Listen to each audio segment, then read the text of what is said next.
सभी को जय मसीह। जय मसीह। Praise the Lord. कितने जन आज बहुत ही ज्यादा आनंदित हैं? कोई बारिश के कारण दुखी है? हालेलुया। कोई भी बात हम सबको किसी भी बातों से दुखी नहीं कर सकता। आमीन। क्योंकि परमेश्वर का आनंद आप और मेरे हृदय में है। ये संसार की बातें, संसार की चीजें, छोटी छोटी बातें, कोई भी चीजें हमें निराश नहीं कर सकता है, क्योंकि स्वर्गीय आनंद यीशु मसीह ने आप और मेरे हृदय में डाला हुआ है। और उसका वचन कहता है, ये हमारी काबिलियत नहीं है, परंतु परमेश्वर का वचन है। वादा है कि जहां पर दो या दो से ज्यादा यीशु के नाम से इकट्ठा होते हैं, तो वहां पर स्वयं हमारा परमेश्वर उपस्थित होता है। तो आइए एक जोरदार ताली के द्वारा हमारा परमेश्वर का स्वागत हमारे बीच में करें। आपका उत्तम ताली अपने परमेश्वर को। और परमेश्वर का वचन कहता है हम सबके लिए कि संसार के अंत तक मैं तुम्हारे साथ हूं। आमीन। ये बात अपने आप में इतना आशीषित है हमारे लिए कि इस संसार के लोग, अपने लोग जिस चीज पर हम भरोसा करते हैं वो चीज विफल हो सकता है, परंतु जो परमेश्वर कहता है मैं आदि और अंत हूँ, अल्फा और ओमेगा हूँ, सदा का मैं राजा हूँ, वो राजा जिसका नाम इमानुएल रखा गया, वो आप और मेरे साथ सदा रहने वाला परमेश्वर है। हालेलुया। तो आइए इस सुबह हम फिर से एक बार परमेश्वर के नाम पर महान, अपने हृदय से महान उस नाम पर विश्वास करें और हम जाने कि जब हमारा जीवन में असंभव और ऐसे परिस्थिति आता है, तो परमेश्वर कहता है कि मैं अति सहज से मिलने वाला तुम्हारे लिए सहारा हूँ। और परमेश्वर जिसका सहारा है उसका जीवन सदा आशीषित है। तो आइए सुबह हम उस परमेश्वर की ओर अपनी नजर को लगाएं, जो कहता है कि जितनों ने मेरी ओर देखा उन्होंने रोशनी को पाया, बल को पाया, सामर्थ को पाया। तो आइए हम सब मिलकर इस सुबह परमेश्वर के नाम की महिमा करें, स्तुति करें और अपना विश्वास और ईमान उस जीवित परमेश्वर पे रखें। आइए अपने हाथों को हम ऊंचा उठाएंगे,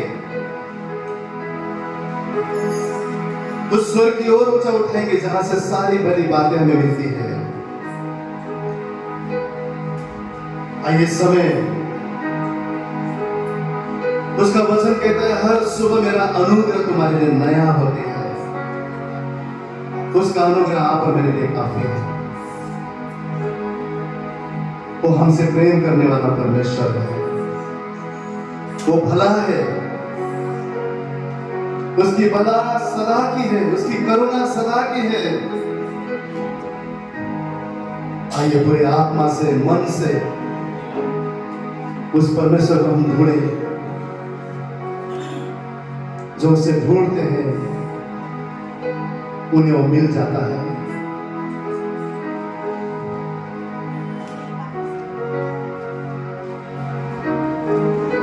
आइए पवित्र आत्मा हम सब पर तेरी कब्जा हो प्रभु। फिर से सुबह नया बल को हम मांगते हैं परमेश्वर, नई तेरी सामर्थ को हम मांगते हैं, क्योंकि हम जानते हैं प्रभु तेरे बिना हम अधूरे हैं प्रभु, हम कुछ भी नहीं हैं। हाँ प्रभु, हम में से हर एक को अपने सामर्थ से हमें भर दे। पवित्र आत्मा जब तू आता है तो यीशु की महिमा हम करते हैं। हाँ पवित्र आत्मा, रूह पाक, ताकि हम यीशु की महिमा इस जगह पर कर सके, उसे धन्यवाद दे सके, उसकी चरणों में अपने जीवन को ला सके। हमारे हृदय आज तेरी हुजूरी में टूट नहीं पाए प्रभु,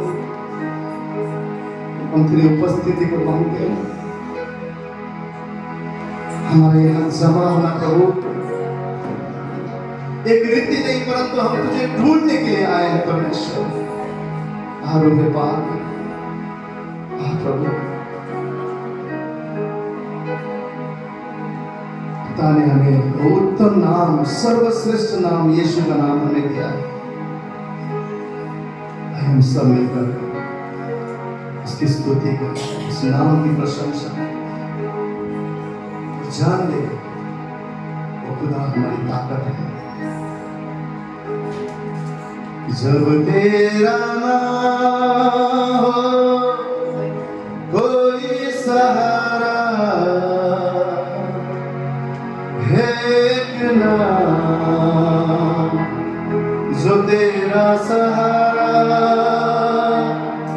जब तेरा ना हो कोई किनारा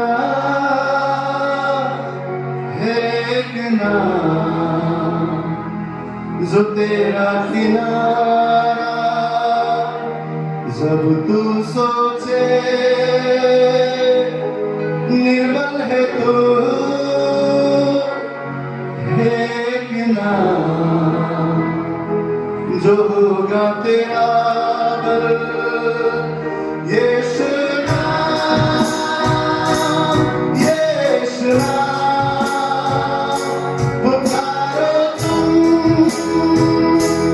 यीशु नाम यीशु नाम यीशु नाम पुकारो तुम यीशु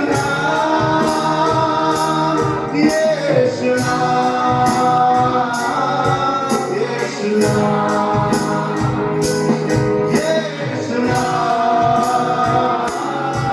यीशु नाम जब तेरा नाम हो कोई सहारा एक नाम जब तेरा सहारा जब तेरा नाम हो कोई किनारा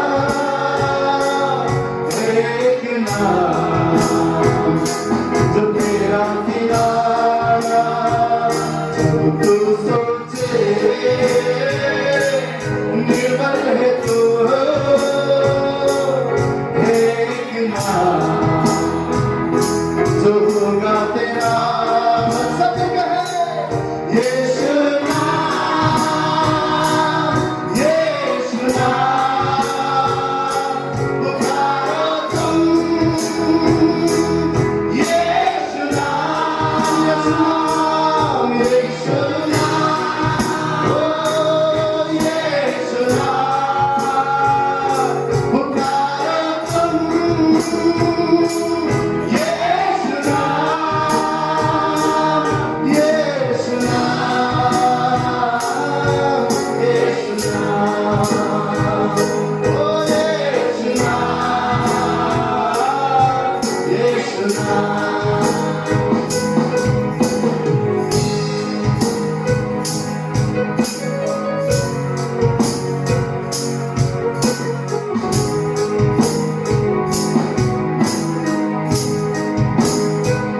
जब उन्होंने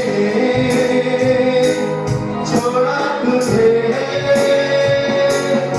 एक नाम जो सीने से लगता तुझे जब तेरे शत्रु घेरे तुझे एक नाम बचाएगा तो तुझे सबने कहा होगा तेरा अंत एक नाम जो कहता सुनो सब ओ यीशु नाम यीशु नाम पुकारो तुम यीशु नाम ओ यीशु नाम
यीशु मसीह के लिए जोरदार ताली हालेलुया। कभी-कभी हम सोचते हैं कि इस संसार में मेरा कोई भी वैल्यू नहीं है, कीमत नहीं है, मेरा कोई भी वजूद नहीं है। लेकिन परमेश्वर इस सुबह हमें उसकी हुजूरी में बताना चाह रहा है कि जो स्वर्ग और पृथ्वी का मालिक है, जिसके सामने हर एक घुटना टिकता है, हर जुबान अंगीकार करता है, जिसके कहने से आंधी और तूफान शांत हो जाता है, जिसकी हुकूमत से लाल समुद्र दुभाग जाता है, जिसकी एक आवाज से मरा हुआ इंसान जी उठता है, वो परमेश्वर स्वयं आप और मेरा संगी है, आप और मेरा बल और आप और मेरी ताकत है। हालेलुया। और पिता ने ऐसा नाम आप और मेरे जीवन में दिया है जो सारे नामों में श्रेष्ठ है। हालेलुया। सारे नामों में श्रेष्ठ है, सारे नामों में श्रेष्ठ है। उस नाम के जैसा और कोई नहीं। किससे हम उसकी तुलना करें? किस और चीजों को हम उसके सामने लेकर आए और कहें कि ये परमेश्वर तेरे जैसा है? वो तो सबसे महान, सबसे विशाल, जिसने मौत को भी क्रूस पर हराया, तीसरा दिन जी उठा, वो आपका और मेरा परमेश्वर है। हमारा परमेश्वर कोई कहानी नहीं, लेकिन हमारा परमेश्वर मार्ग, सत्य और जीवन है। हालेलुया। वो आया है ताकि आप और मैं जीवन को पाए, भरपूरी को पाए। कितने जन आज आनंदित हैं? हालेलुया। उपवास का दिन छुटकारा का दिन है। विश्वास कीजिए, परमेश्वर का वचन कहता है जो बातें तुमसे नहीं जाता है वो उपवास के द्वारा जाएगा। हम जब परमेश्वर के भवन में आए तो आशा रख के आए कि प्रभु आज तेरे सामर्थ्य कार्य को मैं देखने वाला हूं, आज तेरे बल को मेरे जीवन में देखने वाला हूं, आज तेरे भवन में मैं आ रहा हूं प्रभु, मैं तेरी हुजूरी में मेरे जीवन को तेरे करीब आता हुआ देखने वाला हूं। मैं जिस चीज में विफल हो गया हूं वो चीज में तू जय देने वाला है। इस विश्वास के साथ हम परमेश्वर के भवन में आए, उसकी हुजूरी में आए, क्योंकि यीशु ने क्या कहा? जा तेरे विश्वास के मुताबिक हो, जा तेरे विश्वास के मुताबिक हो। जो आप विश्वास करेंगे परमेश्वर आपके जीवन में सक्षम करेगा, उस बात को पूरा करेगा। आप विश्वास कीजिए। हम मनुष्य होने के नाते एक दूसरे को नहीं जानते, हमारे अंदर की बातें क्या है, अंदर की चिंताएं क्या है, अंदर की दुविधाएं क्या है, हमारे जीवन में किस चीज को फेस कर रहे हैं हम नहीं जानते, लेकिन आपका स्वर्गीय पिता आपके जीवन को जानता है, मेरे जीवन को जानता है, और उसको हमारे जीवन को कैसे बचाना है, कैसे आगे बढ़ाना है, कैसे संभालना है, कैसे भलाई और करुणा हमारे जीवन में करना है, वो हमारा पिता जानता है। हालेलुया। तो सारी बातों को, चिंताओं को हम उसके चरणों में सौंप दें, अपने आप को खाली करें। जब बर्तन खाली हो जाता है परमेश्वर अपना अभिषेक से भरता है। आप अपने आप को खाली कीजिए उसकी हुजूरी में। परमेश्वर आज उपवास के दिन अपने पवित्र आत्मा के सामर्थ्य से आप और मेरे जीवन को भरेगा, और हम जब यहाँ से जाएंगे उस उसके सामर्थ्य बच्चे होकर जाएंगे। आमीन। छुटकारा और चंगाई को पाकर जाएंगे, उसके करीब और हम आके जाएंगे, और आगे से और ज्यादा हमारा जीवन अंश अंश करके बदलते जाएगा। और जैसे उसने कहा तुम भी पवित्र बनो, हमारा जीवन भी पवित्र होता जाएगा। तो आइए हमारे हृदय में इस सुबह हमारे परमेश्वर को हम बुलाएं, उसे कहे प्रभु मेरे दिल में तू बसा है, मेरे रूह में तू समाया हुआ है, मैं यहाँ हूँ ताकि मैं तेरी तारीफ कर सकूं। आइए हम सब मिलकर अपने हाथों को ऊंचा उठाएं और उसकी तारीफ करें। दिल में बसा लिया है तुझको, रूह में समा लिया है तुझको।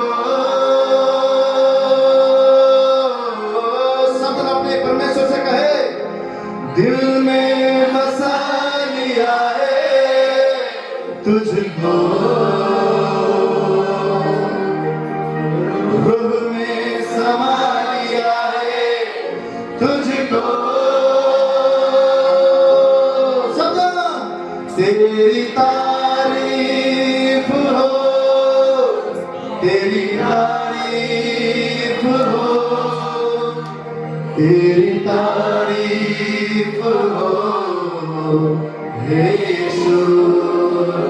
हमारे जीवन से तेरी तारीफ हो, तेरी तारीफ हो, तेरी तारीफ हो हे यीशु।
हे यीशु तेरी तारीफ हो, तेरी तारीफ हो, तेरी तारीफ हो हे यीशु। अपने यीशु से कहे तू है सुकून मेरा, तू ही है मेरी शिफा।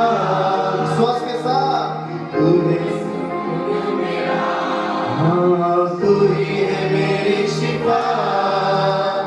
जीवन बसर साथ हो, यही है मेरी दुआ। तू है सुकून मेरा यीशु राजा, तू ही है मेरी शिफा। जीवन बसर साथ हो, यही है मेरी दुआ। तेरी तारीफ हो, तेरी तारीफ हो, तेरी तारीफ हो यीशु। वो तारीफ के योग्य है।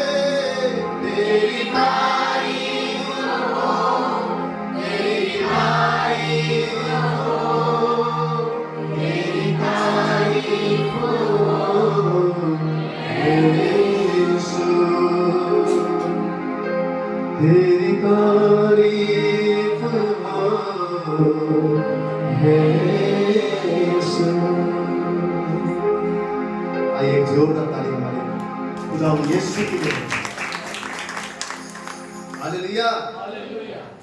अच्छे टाइम में अपने जीवन में हर कोई बोलता है प्रभु तेरा धन्यवाद, थैंक यू तूने आशीष किया, तूने मेरे जीवन के नैया को पार लगाया, तूने मेरे जीवन में जो मैंने मांगा था दिया। प्रभु तेरा धन्यवाद, प्रभु तेरा धन्यवाद। हर कोई अच्छे समय में परमेश्वर को धन्यवाद करता है।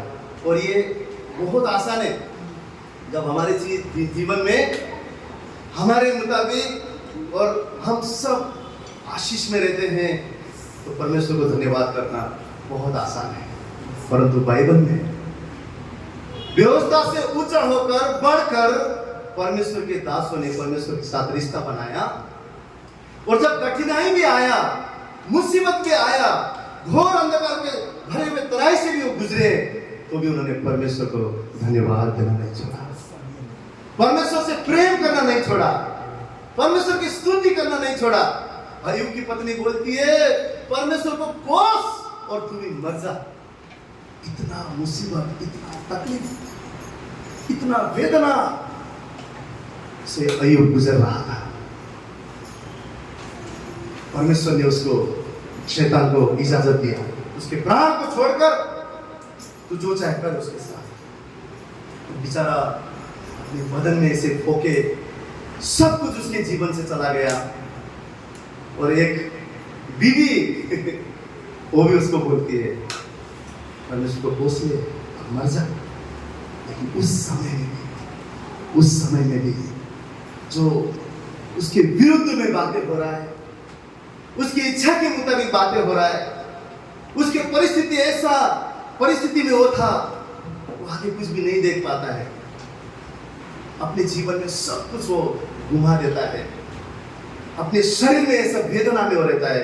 उस समय में भी अपने खुदा को, अपने परमेश्वर को, अपने यहोवा को वो कहता है परमेश्वर ने दिया ना, परमेश्वर ने दिया, उसकी महिमा हो, उसकी तारीफ हो, उसकी इबादत हो, मेरे जीवन से मेरे परमेश्वर की महिमा होने वाला है। यही बात क्या जताता है? ये बात ये जताता है अगर हम परमेश्वर से प्रेम करते हैं, आपकी विपरीत भी परिस्थिति क्यों ना बजाए तो भी आप कहेंगे प्रभु मेरा धन्यवाद, तेरा धन्यवाद। मैं जानता हूं मैं तुझसे प्रेम करता हूं, और जो तुझसे प्रेम करते हैं उनके लिए सारी बातें मिलकर भलाई ही को लेकर मैं तुझे धन्यवाद करता हूं प्रभु। आने वाला समय विजय का समय है, आने वाला दिन आशीष का दिन है, आने वाला समय परमेश्वर तेरे करीबी होने का दिन है। हालेलुया। जो परमेश्वर से प्रेम करते हैं वो कभी भी परमेश्वर को कोसते नहीं है, और वो हर बातों में जान जाते हैं कि सब कुछ परमेश्वर भला करता है। एक बिल्डिंग बनने से पहले आप देखते हैं उस जमीन को खोदा जाता है नींव डालने के लिए। वो जब हम देखते हैं तो ऐसा लगता है बाबरे सब पसारा पड़ा हुआ है, खोदा हुआ है जमीन, कुछ सुंदर चीजें दिखता है क्या? नहीं दिखता है। परंतु एक समय आता है, एक समय आता है वहां पर कुछ समय के बाद, मेहनत के बाद एक सुंदर इमारत को हम देखते हैं और बोलते हैं वाह क्या इमारत है। आपके जीवन में आप खुदाई को देख रहे हो, आपके जीवन में अगर आप ऐसे परिस्थिति देख रहे हो कि कुछ भी मेरे लिए अच्छा नहीं हो रहा है, परमेश्वर आपके जीवन में इमारत को बना रहा है। परमेश्वर सुंदर बातों को बना रहा है, सुंदर चीजों को बना रहा है। आप विश्वास कीजिए, जो परमेश्वर ने मुझे अंधकार से छुड़ाकर रोशनी में लाया है, वो परमेश्वर मेरे लिए भलाई की बातें कर रहा है। हालेलुया! विश्वास कीजिए, मेरे लिए तो भला ही होगा, क्योंकि उसने कहा है जीवन के अंत तक भलाई और करुणा सदैव तेरे जीवन में रहेगा। ये उसका वादा है। हालेलुया! इसीलिए हम ना डरे ना घबराए, क्योंकि हमारा परमेश्वर हमारे साथ है। हालेलुया! हमारे साथ है। तो आइए हम सब मिलकर इस गीत को गाएंगे। मैं क्यों डरूं, मैं क्यों डोलूं, क्योंकि मेरा परमेश्वर मेरा साथ है।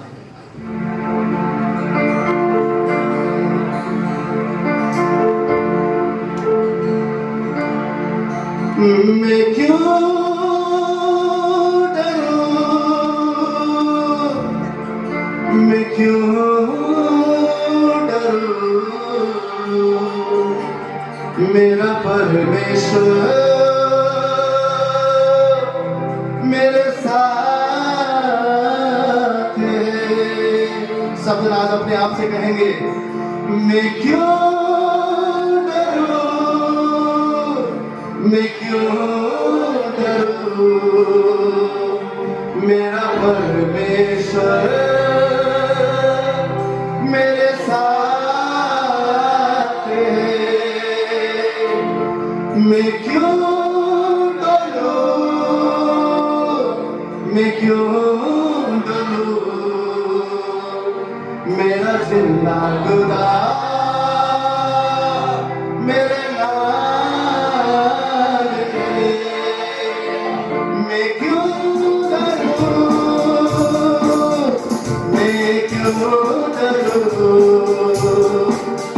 मेरा परमेश्वर मेरे साथ है। मैं क्यों डरूं, मैं क्यों डरूं, मेरा जिंदा खुदा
पूरी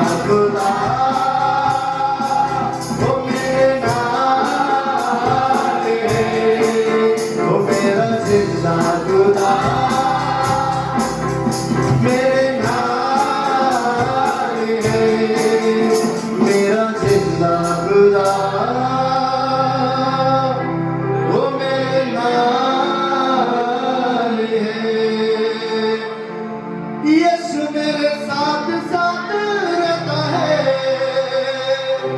डरना नहीं कभी मुझे कहता है, होगा ना कमी मुझे कभी किसी चीज की, हर जरूरत पूरी करे अपनी अजीज की।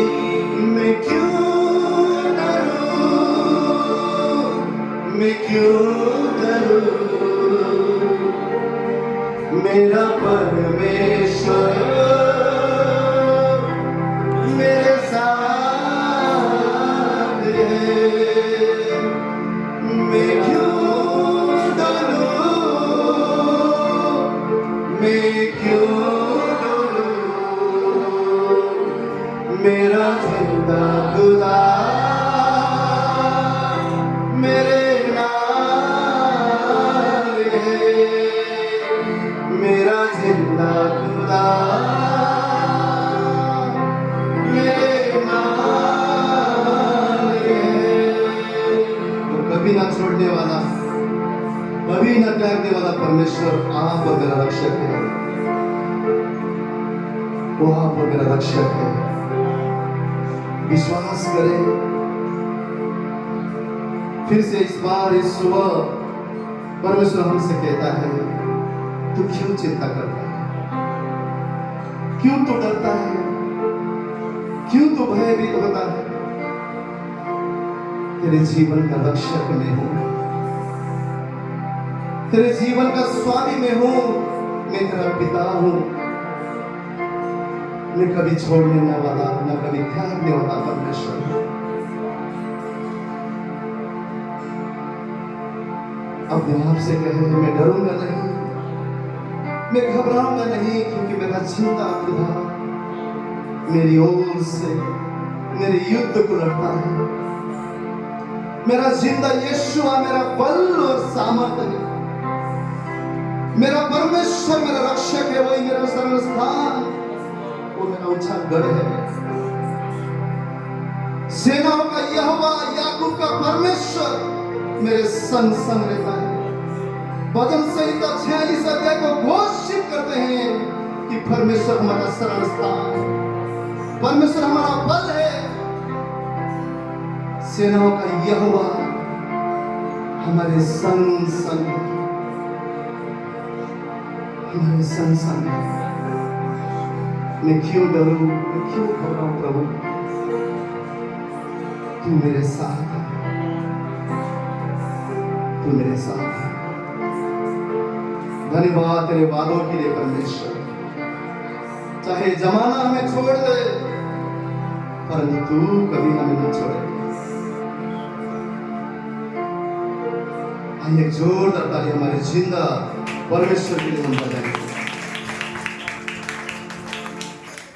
हालेलुया। जब हम चंगाई की बात करते हैं, बहुत बार हम सोचते हैं कि शरीर की चंगाई के लिए, लेकिन हमारा परमेश्वर हमारे मन को भी चंगा करने वाला परमेश्वर है। हालेलुया। हमारे मन को भी चंगा करने वाला परमेश्वर, क्योंकि शरीर के लिए तो दवाई है, डॉक्टर है, लेकिन वो भी विफल हो जाता है, तो परमेश्वर हमारे शरीर को भी चंगा करता है। परंतु जो मन, जो हमारा हृदय है, जो वो जब टूटता है, जब वो जख्मी हो जाता है, उसे ठीक करने के लिए परमेश्वर का छुअन और हुजूरी की जरूरत पड़ती है, उसकी हुजूरी की जरूरत पड़ती है। और परमेश्वर की उपस्थिति में जब हम आते हैं, हमारे मन को भी वो चंगा कर देता है और कहता है कि नए गीतों से मैं तुम्हें ढाक लेता हूँ। ऐसा गीत जो पुरानी बातों को भूलकर परमेश्वर को धन्यवाद देने के लिए तैयार हो जाता है। हालेलुया। तो आइए इस समय हम परमेश्वर को कहे, प्रभु तू मुझे चंगा कर, आज मेरे मन को तू चंगा कर प्रभु। अगर मेरा मन संसार में उलझा हुआ है, अगर मेरा मन संसार की बातों पे उलझा हुआ है, तो प्रभु आज इस प्रकार मेरे मन को चंगा कर कि मन तुझे चाहने पाए, तुझसे प्रेम करने पाए, तुझे ढूंढने पाए। ये हृदय सदा तेरी ओर लगा रहे प्रभु, ताकि जैसे तूने कहा इस संसार की नहीं परंतु ऊंचाई की चीजों पर मन लगाओ, कि मेरा मन सदा तेरी बातों पे लगा रहे। तू मुझे चंगा कर, तू मुझे हील कर, मेरे मन को तू नया बना। परमेश्वर हमारे हृदय को नया बना सकता है। तो आइए हम सब मिलकर इस गीत को गाएंगे, तू चंगा करता है। तेरे गुण गाने से मेरी चंगाई, खून के वसीले से पाऊं शिफा। सूली पे हर घाव ने बख्शे मेरी जिंदगी, कोई बीमारी अब ना छू सके। तू चंगा करता है, तू चंगा करता है, यीशु तू चंगा करता है। तू जीवन देता है, तू जीवन देता है, यीशु तू जीवन देता है। तू चंगा करता है, तू चंगा करता है, यीशु तू चंगा करता है।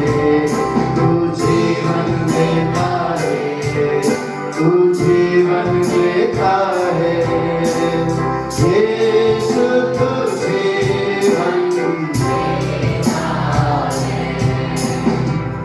मुश्किल और दर्द में यीशु नाम पुकारो, सारा डर निकल जाए जब तुझको निहारो। तेरे वायदों पे मैं अटल दिल बना रहूं, हालात हर वचन से बदलूं। मुश्किल और दर्द में यीशु नाम पुकारो, सारा डर निकल जाए जब तुझको निहारो। तेरे वायदों पे मैं अटल दिल बना रहूं, हालात हर वचन से बदलूं। तू चंगा करता है, तू चंगा करता है, यीशु तू चंगा करता है। तू जीवन देता है, तू जीवन देता है, यीशु तू जीवन। सब संघर्ष करे कहे तू चंगा करता है, तू चंगा करता है, यीशु तू चंगा करता है। जीवन तू जीवन देता है, हाँ जीवन देता है, यीशु तू जीवन देता है। स्वर्ग से धरती पे बरसे तेरी चंगाई, स्वर्ग से धरती पे बरसे तेरी चंगाई, स्वर्ग से धरती पे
तू चंगा करता है, यीशु तू चंगा करता है, तू जीवन देता है, तू जीवन देता है, यीशु तू जीवन देता है, यीशु तू जीवन देता है, यीशु तू जीवन देता है, यीशु तू जीवन देता है, यीशु तू जीवन देता है, यीशु तू जीवन देता है।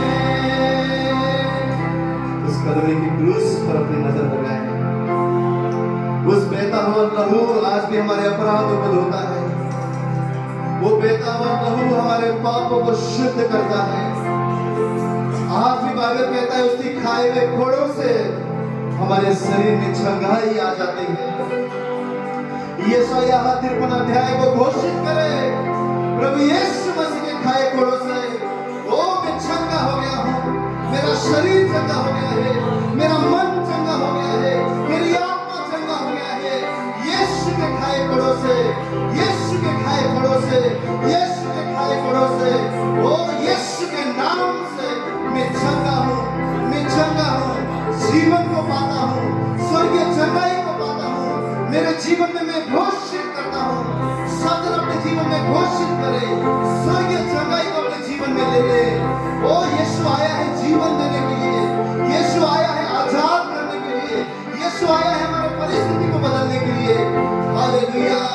उस चंगाई को ले ले, उस चंगाई को ले ले, उसके आनंद को ले ले, उसके स्वर्गीय उपस्थिति को अपने जीवन में कबूल करे, उस चंगाई को घोषणा करे, यीशु के नाम से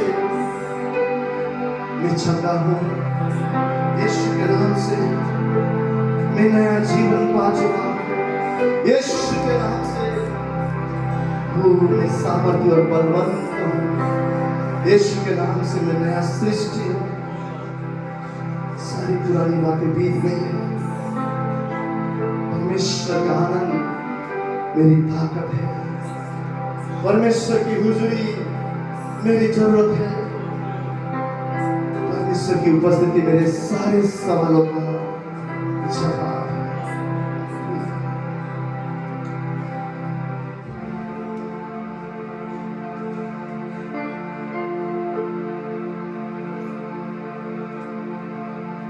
बाइबल कहता है तुमने इसलिए नहीं पाया क्योंकि तुमने नहीं मांगा।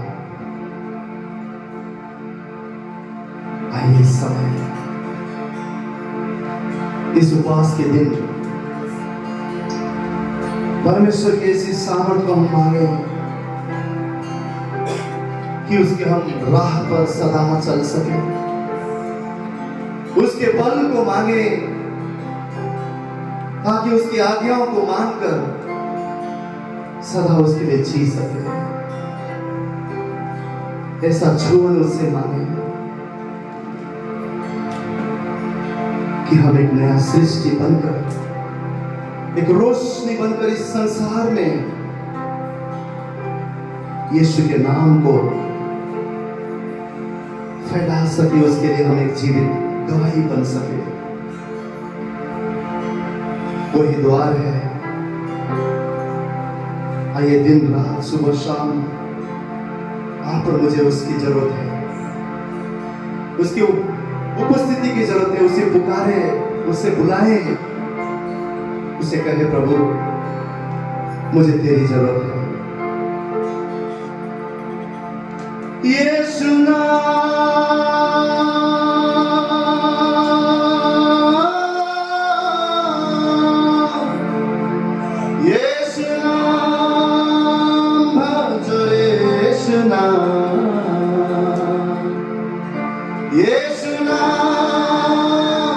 भजो रे, यीशु नाम यीशु नाम से बनते हैं बिगड़े काम, यीशु नाम से बनते हैं बिगड़े काम।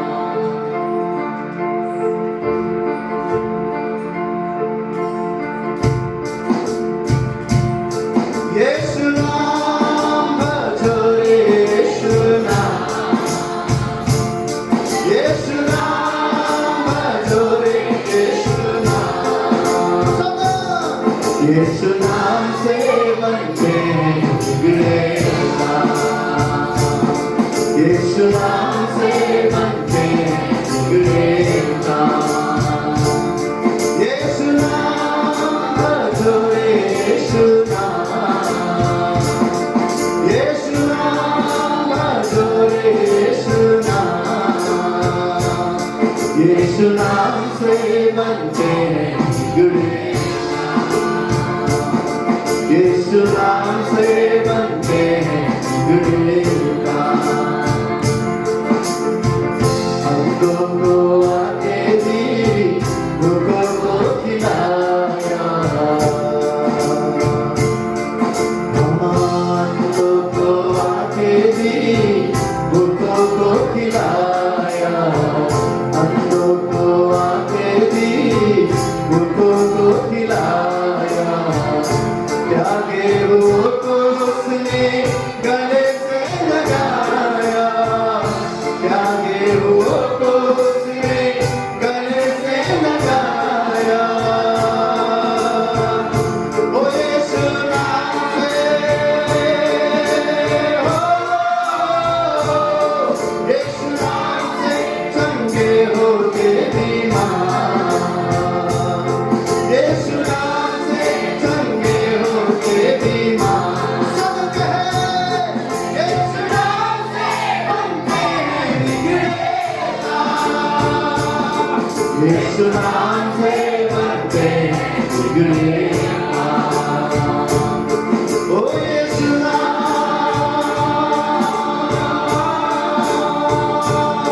यीशु नाम,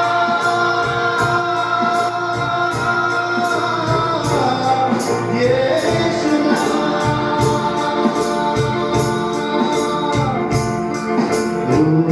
द्वार पे तेरे यीशु खटखटाता,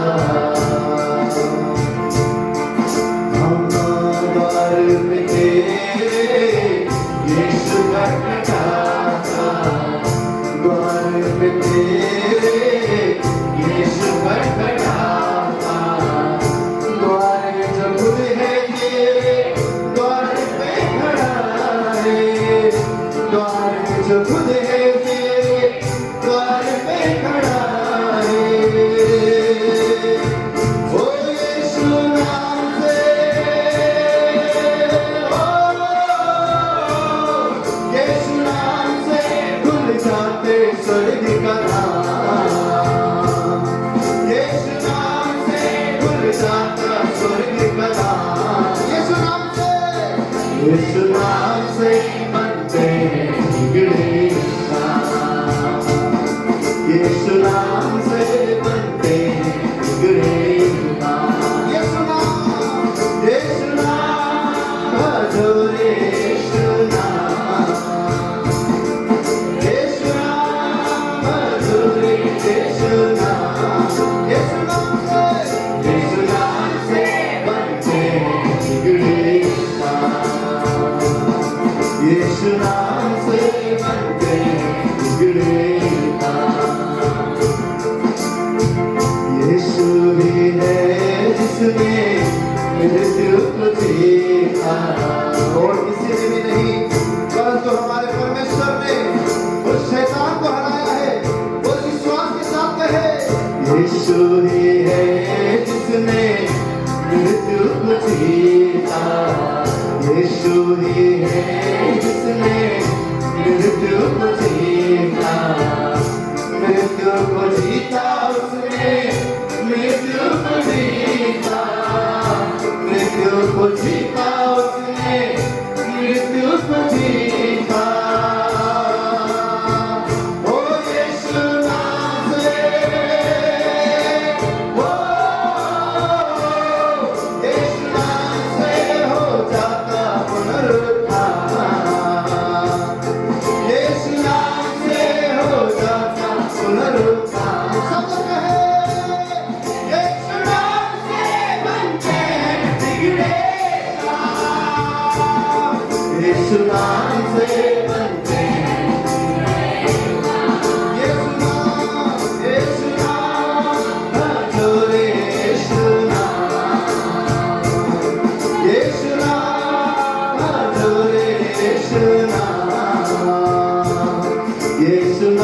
से बनते हैं बिगड़े काम, यीशु नाम से बनते हैं बिगड़े काम, यीशु नाम से बनते हैं बिगड़े काम, यीशु नाम से बनते हैं बिगड़े काम, यीशु नाम से बनते हैं बिगड़े काम।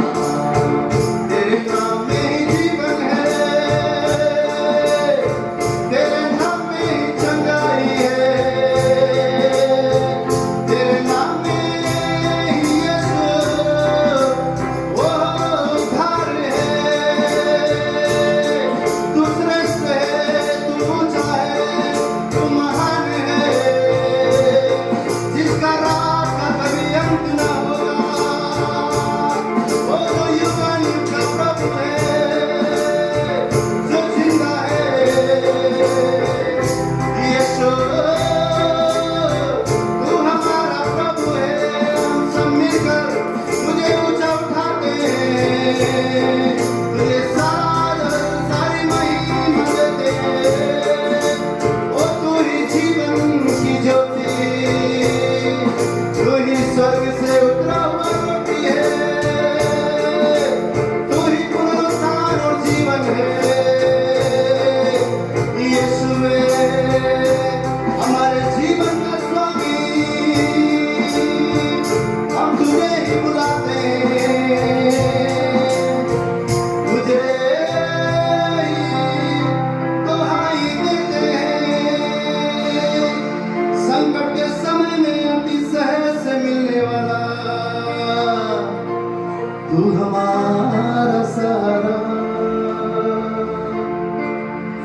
तू ही हमारा बल है, तू हमारा ताकत है।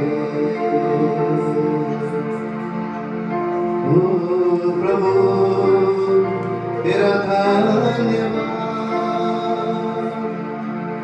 ओ जो तुझे बुलाते हैं, जो तुझे पुकारते हैं, तूने कहा मैं ऐसी बातें करूंगा जो तुम अभी नहीं जानते। ओ हम तुझे बुलाते हैं राजा, हम अपने आप को तेरे हाथों में समर्पण करते हैं। तू हमारा राजा, हम पर तेरे राज हो, तू हमारा प्रभु, हम पर तेरी प्रभुता हो। यीशु नाम से हो जाता पुनरुत्थान, यीशु नाम से हो जाता पुनरुत्थान। जो चीज को आप समझते हैं कि ये चीज मेरे जीवन में अब नहीं हो सकता, ये द्वार अब मेरे लिए नहीं खुल सकता, परमेश्वर के लिए सब कुछ संभव है। परमेश्वर के लिए सब कुछ संभव है। जो बातें मनुष्य के लिए कठिन है, परमेश्वर के लिए संभव है। परमेश्वर के लिए संभव है। उसने हमें जी उठाया है, उस पाप से, मौत से उसने हमें नया जीवन दिया है।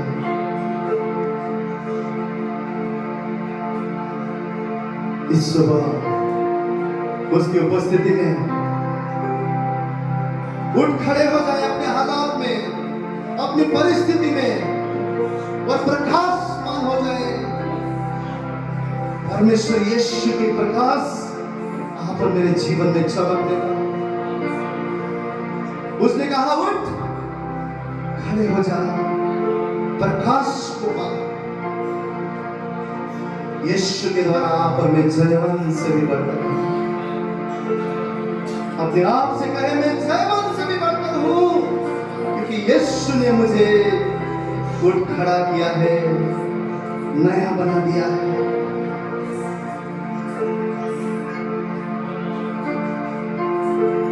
यीशु नाम भजो रे, यीशु नाम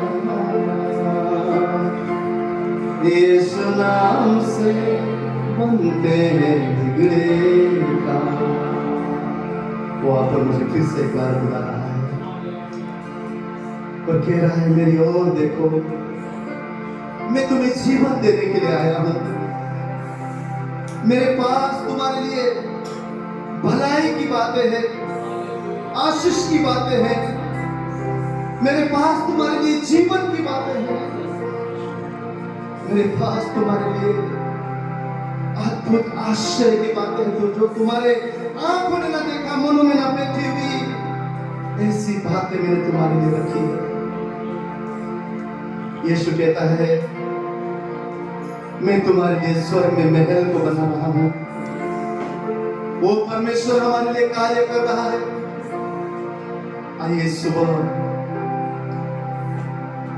जैसे हमें बुला रहा है, संसार को, इस संसार की बातों को छोड़कर फिर से हम उसकी ओर मुड़ जाए। यीशु ने कहा मन को फिराओ, मन को फिराओ, मन को फिराओ। आइए इस उपवास के दिन हमारे मन को हम फिराए, हमारे मन को हम फिराए। उसे कहे हाथ उठाकर प्रभु मैं यहां हूं, मैं यहां हूं प्रभु, मुझे तेरी जरूरत है। पुनरुत्थान और जीवन तो तू है प्रभु, मुझे तेरी जरूरत है। मैं तुझे पुकारता रहूंगा क्योंकि तू मेरा सहारा है। मैं तुझे धन्यवाद देता रहूंगा क्योंकि तू मेरा रक्षक है।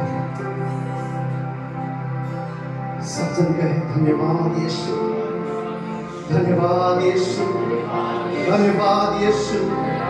आने वाले आशीषों को, आने वाले जीवन को, आने वाले आश्चर्य की बातों को, आने वाली पवित्रता को, आने वाले अद्भुत बातों को, आने वाली जीवन की बातों को वो मैं देख पा रहा हूं, मैं सुन पा रहा हूं, वो मैं देख पा रहा हूं। प्रभु तू मेरे लिए भलाई को कर रहा है। मैं तुझे धन्यवाद करता हूं, मैं तुझे धन्यवाद करता हूं, मैं तुझे धन्यवाद करता हूं।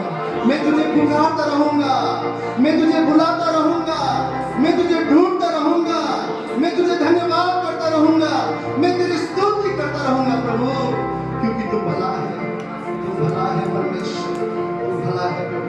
वो कोई ताली बजाकर उसे धन्यवाद करे, वो कोई हालेलुया बोलकर उसे धन्यवाद करे, वो कोई उसे धन्यवाद करके उसकी स्तुति करे, वो कोई ऊंची आवाज में उसकी प्रशंसा करे। वो राजाओं का राजा है, वो प्रभुओं का प्रभु है, वो हमारी आराधना के योग्य है, वो हमारे धन्यवाद के योग्य है। वो ताली बजाकर ऊंची आवाज में उसकी स्तुति, उसकी प्रशंसा करे।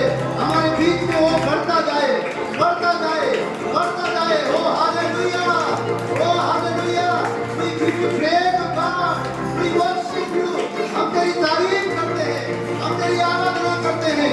धन्यवाद यीशु, धन्यवाद यीशु। तू भला है, तेरी भलाई सदा की है। हम तेरे भलाई को देखने वाले हैं। जो भी विश्वास करते तालियों के साथ उसे धन्यवाद करे, उसकी स्तुति करे, उसकी महिमा करे। तो थैंक यू लॉर्ड, धन्यवाद प्रभु, धन्यवाद प्रभु, धन्यवाद। थैंक यू जीसस, धन्यवाद। अगर हमारे जीवन में कुछ अच्छाई है प्रभु, तो तेरी भलाई और करुणा है परमेश्वर। सदा तेरी राज हम सब पर बनता है। आगे के हिस्से को हम तेरे हाथ में सौंपते हैं। तेरे वचन से ये हमारा हृदय तृप्त होने पाए, हमारे भूख आज मिटने पाए, तेरे वचन हमारे जीवन की ज्योति बनने पाए प्रभु। हम सब के लिए प्रार्थना करते हैं, ऐसा मन दे जो आज तेरे वचन को प्रभु सुनकर इस मन में हम बसाकर 100 गुना 60 गुना फल को लाने पाए प्रभु। तेरी मर्जी को अपने जीवन में जानने पाए। धन्यवाद करते, सारा आदर महिमा जलाली परमेश्वर हम तुझे देते हैं। धन्यवाद करते हुए इस प्रार्थना विनती को हमारा उद्धार करता जीवित प्रभु यीशु मसीह के नाम से मांगते। हर एक जन कहे आमीन, आमीन, आमीन। आइए केवल यीशु मसीह के लिए एक बार खड़े होकर हम जोरदार ताली मारकर हमारे राजाओं के राजा प्रभु को पहुंचे।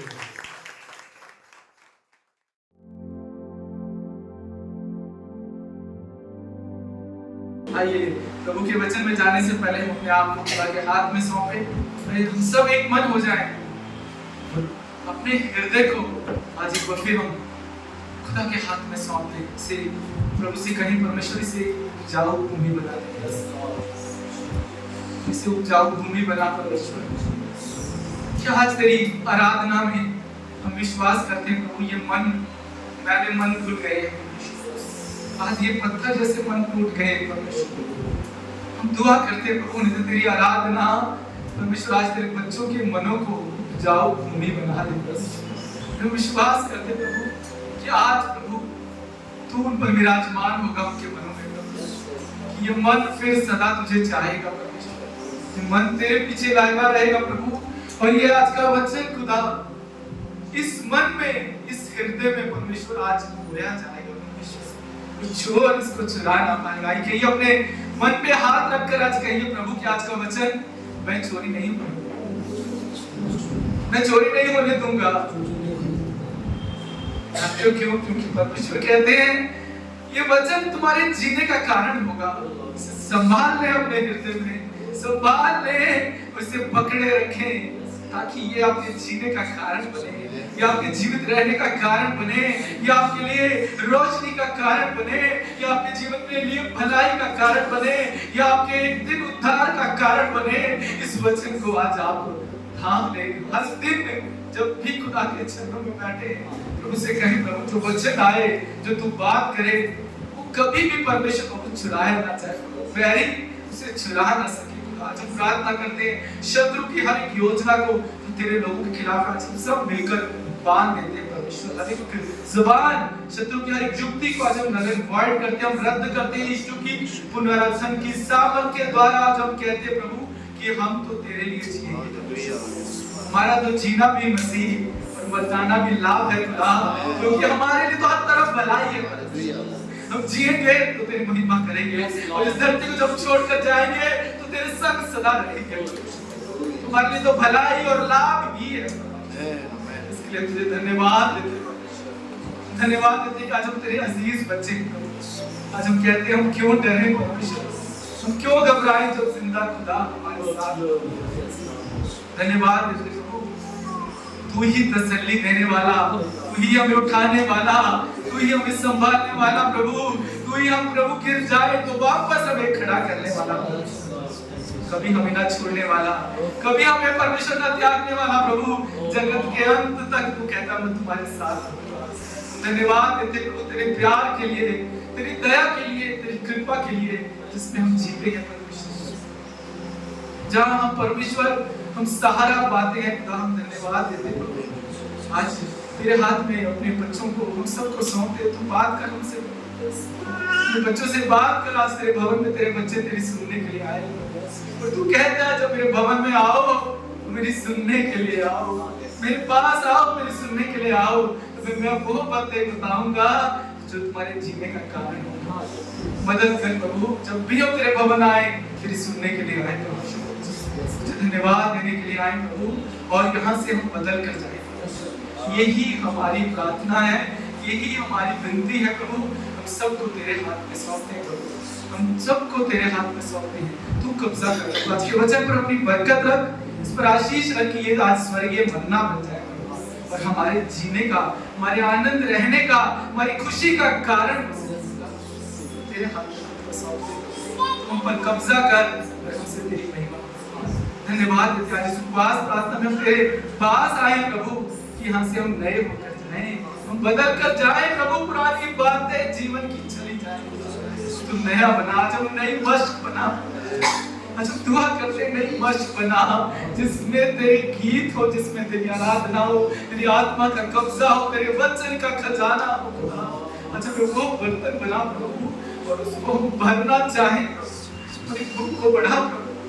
हम वो जिंदगी नहीं चाहते बार बार प्रभु, वही जीवन, वही चीजें नहीं परमेश्वर, हम नया बनना चाहते हैं।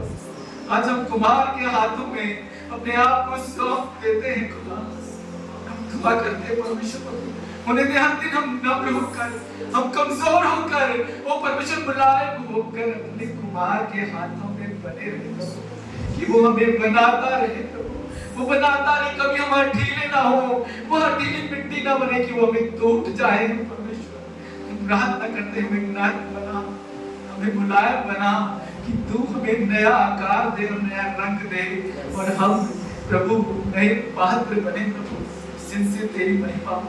यही प्रार्थना करते हैं हम सबको आज तू नया बना और तेरे नए आनंद से, नई खुशी से हमें भर दे। धन्यवाद देते हैं, सारी महिमा आपको देते हैं इस प्रार्थना को यीशु के सामर्थ्य नाम से, हालेलुया। प्रभु के नाम की महिमा हो। बड़ा ही आनंद का दिन है, इतनी बारिश बाहर, जब हम सुबह आए बारिश, आज का मुझे लगता है इस सीजन की सबसे वो तेज बारिश ऐसा लग रहा थी। मुझे लगा पता नहीं अब लोग आ पाएंगे नहीं आ पाएंगे, ये तो सही में कोई यहाँ पर कोई एक्सक्यूज भी नहीं है, ये तो ऐसा एक्सक्यूज है जो हम सब के लिए है। और हमारा परमेश्वर इतना महान है कि वो सारी बातों को, सारी रुकावटों को तोड़कर अपने लोगों को अपने भवन में लाता है, जब हम चाह रखते हैं, जब हम इच्छा रखते हैं। आइए परमेश्वर के भवन में उसकी उपस्थिति के लिए, उसके लोगों के लिए हम जोरदार तालियां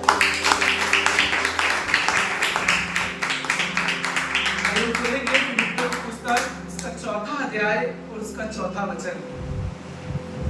हम सब जानते हैं इस वचन को, पौलुस कहता है, कोई जोर से पढ़े, सब जानते हैं, फिलिप्पियों 4:4। प्रभु में सदा आनंदित रहो, मैं फिर कहता हूँ आनंदित रहो। पौलुस जब ये बात कह रहा है, तब वो जेल में ये लिख रहा है, प्रभु में सदा आनंदित। पौलुस से पूछे, पौलुस तुम कैसे जेल में आनंदित रह सकते हो? जेल में आनंद की कोई जगह नहीं है। जेल कोई ऐसी जगह है जहां पर तो सबसे मुश्किल जगह, जब हम अकेलेपन में आ जाते हैं, कोई वहां साथ नहीं होता, हर तरफ से हम पर नजर होती है किसने गुनाह किया है। और पौलुस क्या बोल रहा है? प्रभु में सदा आनंदित रहो, मैं फिर कहता हूँ सदा आनंदित रहो। क्यों पौलुस, कैसे? पौलुस कह रहा है कि जो मेरा आनंद जो है ना, बाहरी परिस्थितियों में नहीं है, मेरा आनंद तो मेरे अंदर है, मेरा आनंद तो मेरे परमेश्वर में है, इसलिए मैं आनंदित हूँ। बाहर की परिस्थितियों के कारण मैं आनंदित नहीं हूँ, क्योंकि जिस संसार में रहते हैं ना, यहाँ बहुत जल्दी हमारा आनंद चला जाता है, बहुत जल्दी चला जाता है, आता भी बहुत जल्दी है और चला बहुत जल्दी आता है। दो आनंद है इस संसार में, एक संसार का आनंद है और एक प्रभु का। और जो संसार का आनंद है ना, हमें बहुत सी, जब हम आशीषें पाते हैं, वो आनंद हमारे जीवन में आता है। जब हमारे बच्चे अच्छे नंबरों से पास होते हैं, हम सब आनंदित होते हैं ना, हम खुश होते हैं, हमें होना भी चाहिए। हमारे जीवन में जब भी बाहर की कोई खुशी होती है, बहुतायत होती है, हम आनंद मनाते हैं। बाइबल भी कहती है, यीशु भी कहते हैं, मैं चाहता हूँ मैं तुम्हें बहुतायत दे रहा हूँ, उसमें आनंद मनाओ। पर हम देखते हैं कि यह आनंद जितनी जल्दी आता है, एक मुश्किल आई, एक निराशा आई, एक दुर्घटना घटी, वो आनंद चला जाता है। तो यहाँ जो पौलुस है, वो हमें आज कह रहा है, प्रभु यीशु कह रहे हैं कि मेरे आनंद में आनंदित रहो। यहाँ पौलुस कह रहा है प्रभु में आनंदित रहो। फिर क्या बोल रहा है? मैं फिर कहता हूँ, क्योंकि इसको पता है कि संसार का आनंद, संसार की जो परिस्थितियां हैं, उस परिस्थितियां जब अच्छी होंगी तो हम बड़े खुश हो जाते हैं, परिस्थितियां बदल जाती हैं, हम एकदम हमारा आनंद चला जाता है। यहाँ पर पौलुस कह रहा है प्रभु में सदा आनंद। छोटा सा एग्जांपल दूंगा संसार के आनंद का, जब सीखेंगे क्या है संसार का आनंद और क्या है प्रभु का आनंद, और क्यों संसार का आनंद आता है और चला जाता है। और जिसने प्रभु के आनंद को चख लिया और उसमें बैठना सीख लिया, उसमें जीना सीख लिया, वो आनंद कभी आपके जीवन से चुराया नहीं जाएगा, कभी नहीं चुराया जाएगा। मैं आपसे कहता हूँ, परमेश्वर के भवन में भी हम आते हैं ना, अगर हम प्रभु को ढूंढने आए तो यहाँ से वो आनंद को लेकर जाएंगे। आपको अपना एक अनुभव बताता हूँ आज के वचन में जाने से पहले, क्योंकि मैं आज एक कविता से बात कर रहा था। जब हम सुबह सुबह आ रहे थे, मैंने बोला कि जो छोटे बच्चे हैं उनको एक्टिवा में और बाइक पे लाना बहुत मुश्किल है। अभी मैं सचिन और ममता 2-3 वीक से देख रहा था, बारिश है, फिर छोटे बच्चे को, 1 साल के बच्चे को कैसे ढाप के भी वो कलीसिया में लेकर आ रहे थे। तो हमें याद आ रहा था, आज से 19 साल पहले हम जब ओझा से आते थे, हमारा आयुष जो था करीबन लियाना के जितना था, 1.5 साल के करीब था। और जब हम 19 साल पहले ओझर से आते थे, वो रोड बिल्कुल टूटी हुई थी, यहाँ से 1 घंटे करीब लगता था वहाँ से आने में। और हमारी जो कलीसिया थी लिविंग वाटर, जब हम आया करते थे वहाँ पर 1 घंटा करीब लगता था। रोड पूरी टूटी हुई, हम बाइक पे आते थे, कभी बारिश रास्ते में शुरू होती थी, कभी हम पेड़ के नीचे खड़े होते थे, हम कैसे भी उसको लपेट के वहाँ पहुँचते थे। और उस कलीसिया में हमें कोई जानता नहीं था, हम नए आए 6 महीने साल तक, हमें पास्टर भी नहीं जानता था और कांग्रेगेशन भी नहीं जानती थी। क्योंकि जब आप बड़ी चर्च में जाते हो वहाँ इतनी जल्दी लोग आपको जान नहीं पाते, 100-150 लोग आते थे, हमें कोई नहीं जानता था। पर हम हर संडे आते, परमेश्वर की आराधना करते, और परमेश्वर का कोई भी सेवक हम प्रचार करता तो हम एक डायरी लाया करते थे, और उस डायरी पे हम पूरा वचन लिखते। कभी कभी पूरा वचन पूरा हम लिख देते थे, कभी कभी मेन इंपॉर्टेंट पॉइंट्स लिखते थे। वो बाइबल आज भी, वो बुक्स आज भी हमारे पास रखी हुई है, वो पूरा लिखते थे। कोई भी प्रचारक हो, आराधना करते हम जाते, और फिर पूरा सप्ताह हम उन बातों से सीखते। मैं सिर्फ अपना अनुभव आपको बता रहा हूँ। और ऐसे ही करते 1 महीना 2 महीना, कलीसिया आधा पास्टर तक को भी नहीं जानते थे। और हमें, क्योंकि हम फिर हर संडे का वेट करते थे, अगला संडे आए, हमें परमेश्वर के भवन जाना है। क्यों? क्योंकि हमें परमेश्वर के भवन से प्रेम था, हमें परमेश्वर के उपस्थिति से प्रेम हो गया था। तो इससे पहले हमने कलीसिया नहीं देखी थी, हम जैसलमेर में थे, वहाँ हमारा उद्धार हुआ और वहाँ पर 2-3 परिवार थे, हमारा बपतिस्मा हुआ, पर कलीसिया नहीं। हम तलाश करते थे प्रभु एक अच्छी कलीसिया। और फिर जब हम लिविंग वाटर में आने लगे तो वहाँ पर हमें बड़ा आनंद आने लगा। मास्टर को हम नहीं जानते थे, भीड़ को नहीं जानते थे, पर हर संडे हम आते, हम वचन डायरी में पूरा लिखते, फिर आपस में पूरा सप्ताह उसमें उनसे सीखते, और फिर एक हर संडे अगले संडे का इंतजार करते। तो आपको सिर्फ इसलिए बता रहा हूँ क्योंकि वो जो आनंद था ना, बाहर का हमारे जीवन में आनंद नहीं था, हमें अपने प्रभु की उपस्थिति में आनंद था। तो यही आनंद परमेश्वर चाहते हैं, जब उसके भवन में आए ना, उसको खोजने के लिए, उसको ढूंढने के लिए आए कि आज मेरा पिता उससे बात करेगा। मैं जाऊंगा शनिवार को प्रार्थना करने, प्रभु कोई रुकावट ना आए मेरे भवन में जाने। हम निरंतर ये प्रार्थना करते थे, प्रभु बारिश रुक जाए। हम मांगते थे कभी कभी बारिश को, जब क्योंकि रुशान आयुष छोटा था, 1.5 साल का बच्चा अगर गीला हो जाए, तबीयत खराब हो जाएगी, हम कहते थे प्रभु कैसे भी हो बारिश रुक जाए। छोटा सा रेनकोट कैसे भी बांधा, कभी कविता उसको कैसे बांधते थे मुझे नहीं मालूम है, पर हम वहाँ पूरी 1 घंटे की जर्नी आते थे और वहाँ पर परमेश्वर के भवन में आनंद मनाते थे। तो पास्टर से हमारी जान पहचान 6 महीने बाद हुई, और 6 महीने किसी मनुष्य को जाने बिना हम सिर्फ परमेश्वर के लिए आते थे। और आज मैं आपसे यही आपको बताना चाहता हूँ अपने अनुभव से, परमेश्वर की उपस्थिति में बैठना सीखिए। और क्यों ये बात कह पा रहा है, क्यों कह रहा है कि मैं जेल में बैठकर कि प्रभु में आनंदित रहो, क्योंकि प्रभु की उपस्थिति में जब हम बैठेंगे ना, तभी इस आनंद का हम एक्सपीरियंस ले सकते हैं। ये आनंद ऐसा नहीं है कि आए और आपको आनंद मिल गया, ये बैठने से मिलेगा, ये बैठने से मिलेगा। एक बार मिला, फिर आप बैठना चाहो, फिर आप बैठना चाहो, और आपको उसके लिए पहले एक बार बैठना पड़ेगा। अब बैठोगे, वो आनंद खुदा आपके जीवन में भर देगा। और वो बैठने के लिए आपको अपनी मर्जी से बैठना पड़ेगा। हम श्रेष्ठ गीत में एक वचन है, आइए हम पढ़ेंगे श्रेष्ठ गीत उसका 2रा अध्याय, उसका 3रा वचन, इसका 2रा हिस्सा है। जो श्रेष्ठ गीत है ना, आपको निकालने की भी जरूरत नहीं है बाइबल में से। श्रेष्ठ गीत कहते हैं सुलेमान का गीत है। सुलेमान ने ये गीत लिखा एक प्रेमिका और एक प्रेमी के लिए। वो बाइबल कहती है वो जो प्रेमिका है हम हैं उसकी कलीसिया, हम उसकी जो दुल्हन है उसके बारे में वो दर्शाता है। दूल्हा जो प्रेमी है वो हमारा प्रभु है, प्रभु यीशु है। ये उन दोनों की चर्चा है। कभी आप गहराई से श्रेष्ठ गीत पढ़े तो आप जान पाएंगे कैसे आपको अपने प्रभु से प्रेम करना है। श्रेष्ठ गीत 2 के 2रा अध्याय में 3रे वचन के 2रे हिस्से में वहां पर क्या लिखा है, कोई पढ़ेगा 2रा हिस्सा। मैं उसकी छाया में हर्षित होकर बैठ गई और उसका फल मुझे खाने में मीठा लगा। क्या कह रही है ये दुल्हन? कह रही मैं उसकी छाया में हर्षित होकर बैठ गई। छाया में हर्षित होकर बैठ गई मतलब खुशी से बैठी हूं मैं, और बैठ गई। ये नहीं सिर्फ बैठ के चली गई, मैं बैठी और जब मुझे उसका फल खाने में मीठा लगा। यानी कि वो कहती है कि मैं उसकी उपस्थिति में बैठी। पौलुस यही कह रहा है, जब उसकी उपस्थिति में हम बैठते हैं ना तो उसके आनंद से भर जाते हैं। फिर वो आनंद हमारे जीवन में मिठास लेकर आता है, वो हमारे जीवन को मीठा बना देता है। और कोई संसार की खुशी आपको ये मिठास नहीं दे सकेगा।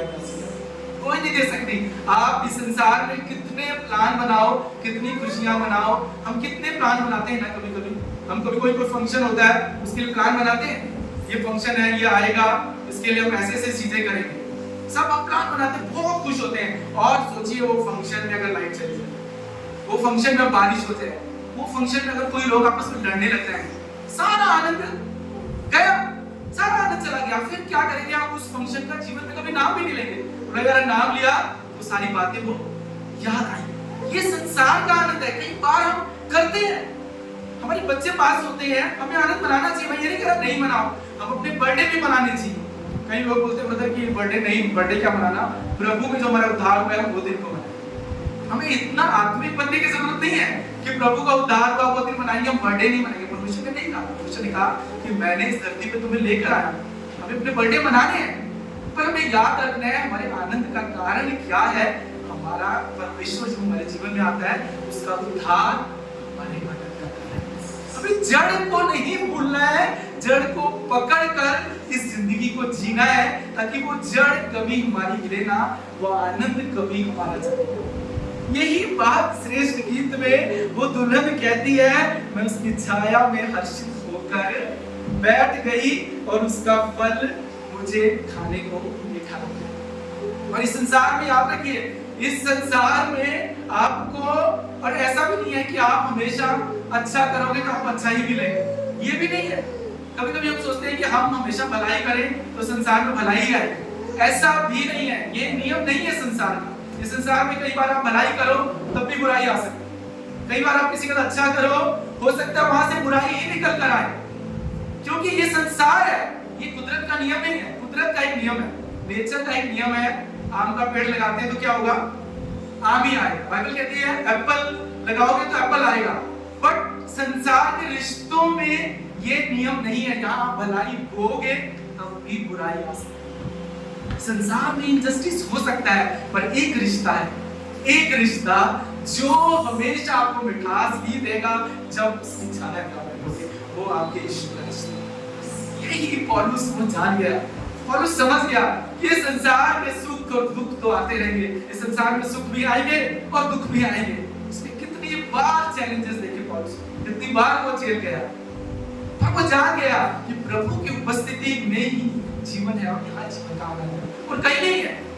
हर एक आशीष एक सीमित दायरे तक हमारे जीवन में खुशी लाती है, और जैसे ही एक समय जाता है वो आनंद हमारे जीवन से चला जाता है। हम बहुत प्लान करते हैं, बहुत सारे, वो खुशियां जब आती हैं, पर वो खुशियां जाने के बाद वो आनंद भी चला जाता है, क्योंकि वो संसार का आनंद है। पर यहाँ पर पौलुस कह रहे हैं एक आनंद, वो क्यों बोल रहा है?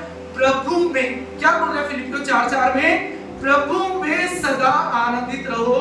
मैं तुमसे फिर कहता हूँ सदा आनंदित रहो, क्योंकि पौलुस कह रहा है मेरा जो आनंद है वो बाहरी चीजों पर निर्भर नहीं है, मेरा आनंद तो मेरे प्रभु की उपस्थिति से मेरे जीवन में। हमारे जीवन में कई बार आनंद हम बाहरी परिस्थितियों से हम ढूंढते हैं कि बाहर चीजें अच्छी हो जाए और आनंद आ जाए, बाहर सब कुछ अच्छा हो जाए। दाऊद भजन संहिता 16:11 में एक बात कहता है, वो कहता है भजन संहिता 16:11, तू मुझे जीवन का रास्ता दिखाएगा, तेरे निकट आनंद की भरपूरी है, तेरे दाहिने हाथ में सुख सर्वदा बना रहता है। ये बात मुझे और आपको समझनी है कि वो परमेश्वर ही हमें जीवन का रास्ता दिखाएगा, कहीं और हमें जीवन का रास्ता नहीं मिलेगा। आप कितने प्लान बनाए, वो प्लान सक्सेसफुल हो भी जाए तो फिर वो सुख चला जाता है। पर अगर आप परमेश्वर की उपस्थिति में बैठकर अपने जीवन के हर एक प्लान को वहां रखोगे, परमेश्वर से आप रास्ता मांगोगे, क्या बोल रहा है दाऊद? तू मुझे जीवन का रास्ता दिखाएगा, तेरे निकट आनंद की भरपूरी है। ताकि निकट आनंद की भरपूरी है। दुल्हन क्या बोल रही है? मैं उसकी छाया में बैठी तो मुझे फल मीठा लगा। क्यों मीठा लगा? क्योंकि उसके पास आनंद की भरपूरी है। तो वो क्या बोल रहा है? मैं, मेरे दाहिने हाथ में सुख सर्वदा बना रहता है। इसलिए बाइबल कहती है उसके दाहिने हाथ के नीचे तुम बने रहो, तुम सदा का आनंद पाओगे।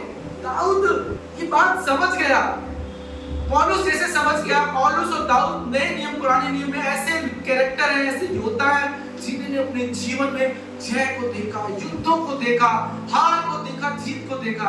पर एक बात वो समझ गए, ये संसार में जीत और हार तो चलती रहेगी, पर मेरे जो परमेश्वर है उसके पास ही मेरे लिए भलाई है और कहीं नहीं है।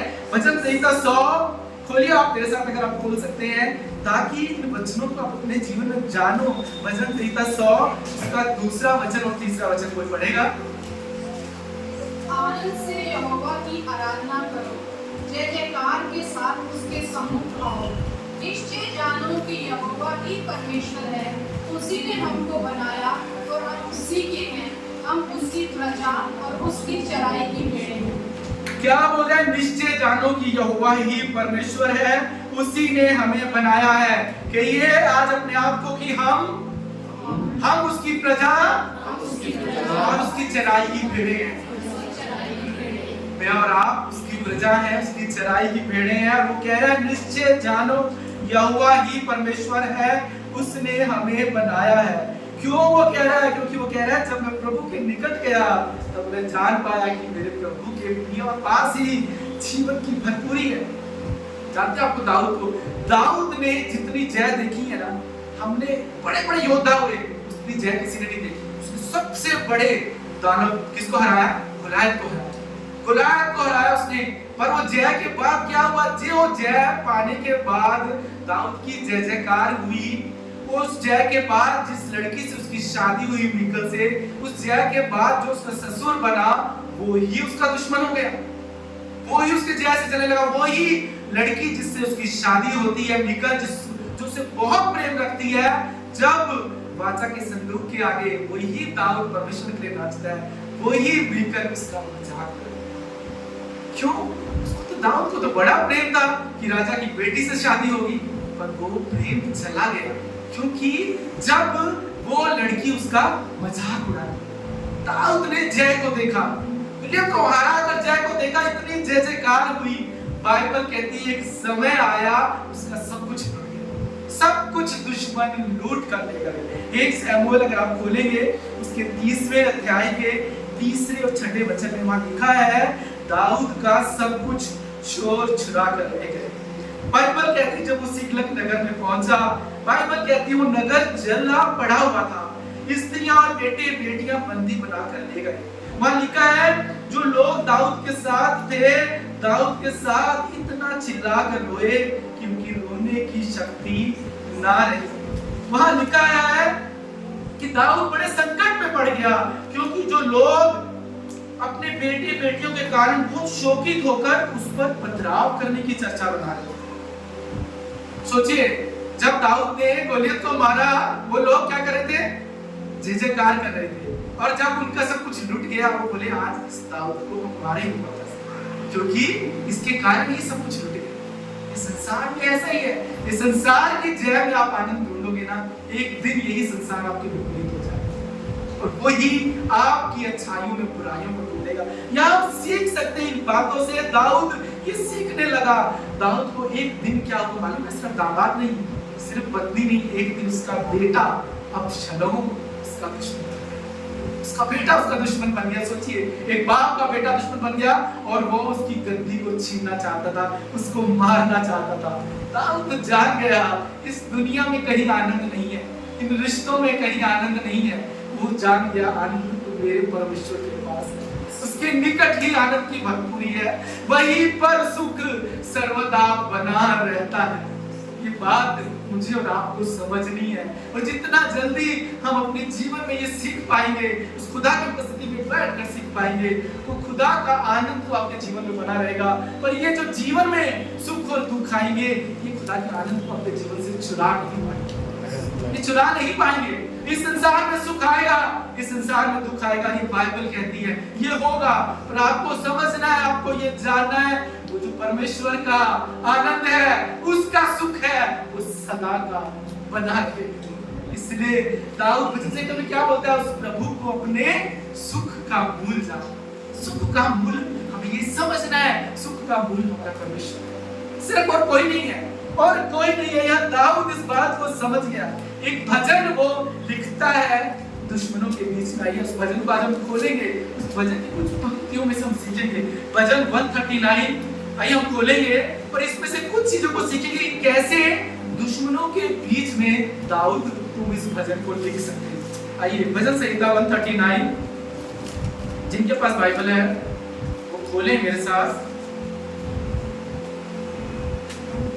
यहाँ पर हम क्या देखते हैं, यहाँ दाऊद दुश्मनों से घिरा हुआ है और वो पर वही भजन को लिखता है और कहता है, हम 4वें वचन से यहाँ पर पढ़ेंगे, बीच बीच में से आप सीखेंगे। वो कहता है, मैं तेरा धन्यवाद करूंगा इसलिए कि मैं भयानक और अद्भुत रीति से रचा गया हूँ और तेरे काम तो आश्चर्य के हैं, मैं इसे भली भांति जानता हूँ। वो कहता है, जब मैं गुप्त में बनाया जाता और पृथ्वी के नीचे स्थानों में रचा जाता था, तब मेरी हड्डियां तुझसे छिपी ना थी। तेरी आंखों ने मेरे बेडौल तत्व को देखा, मेरे सब अंग जो दिन दिन बनते जाते थे रचे जाने से पहले तेरी पुस्तक में लिखे गए हैं। हे प्रभु, मेरे लिए तो, हे परमेश्वर, तेरे विचार क्या ही बहुमूल्य हैं, उनकी संख्या का जोड़ कैसा बड़ा है। यदि मैं उनको गिनता तो बालू के किनकों से अधिक ठहरते। फिर वो कहता है, जब मैं जाग उठता हूँ तब भी तू मेरे संग रहता है। क्यों दाऊद कह रहा है जब मैं जाग उठता हूँ? क्योंकि मालूम है दाऊद शत्रुओं से घिरा हुआ है और जब वो सोता है ना उसको नींद नहीं आती। सोते उसको लगता है कि शत्रु अटैक ना कर दे, अपने शत्रु मुझ पर घात ना लगाए। अगले वचन में वो कहता है, हे परमेश्वर, निश्चय तो दुष्ट को घात करेगा। वो सोता है, उसे डर लगता है, अरे कहीं शत्रु ने मुझे घात कर दिया, कहीं मेरा कुछ हो गया।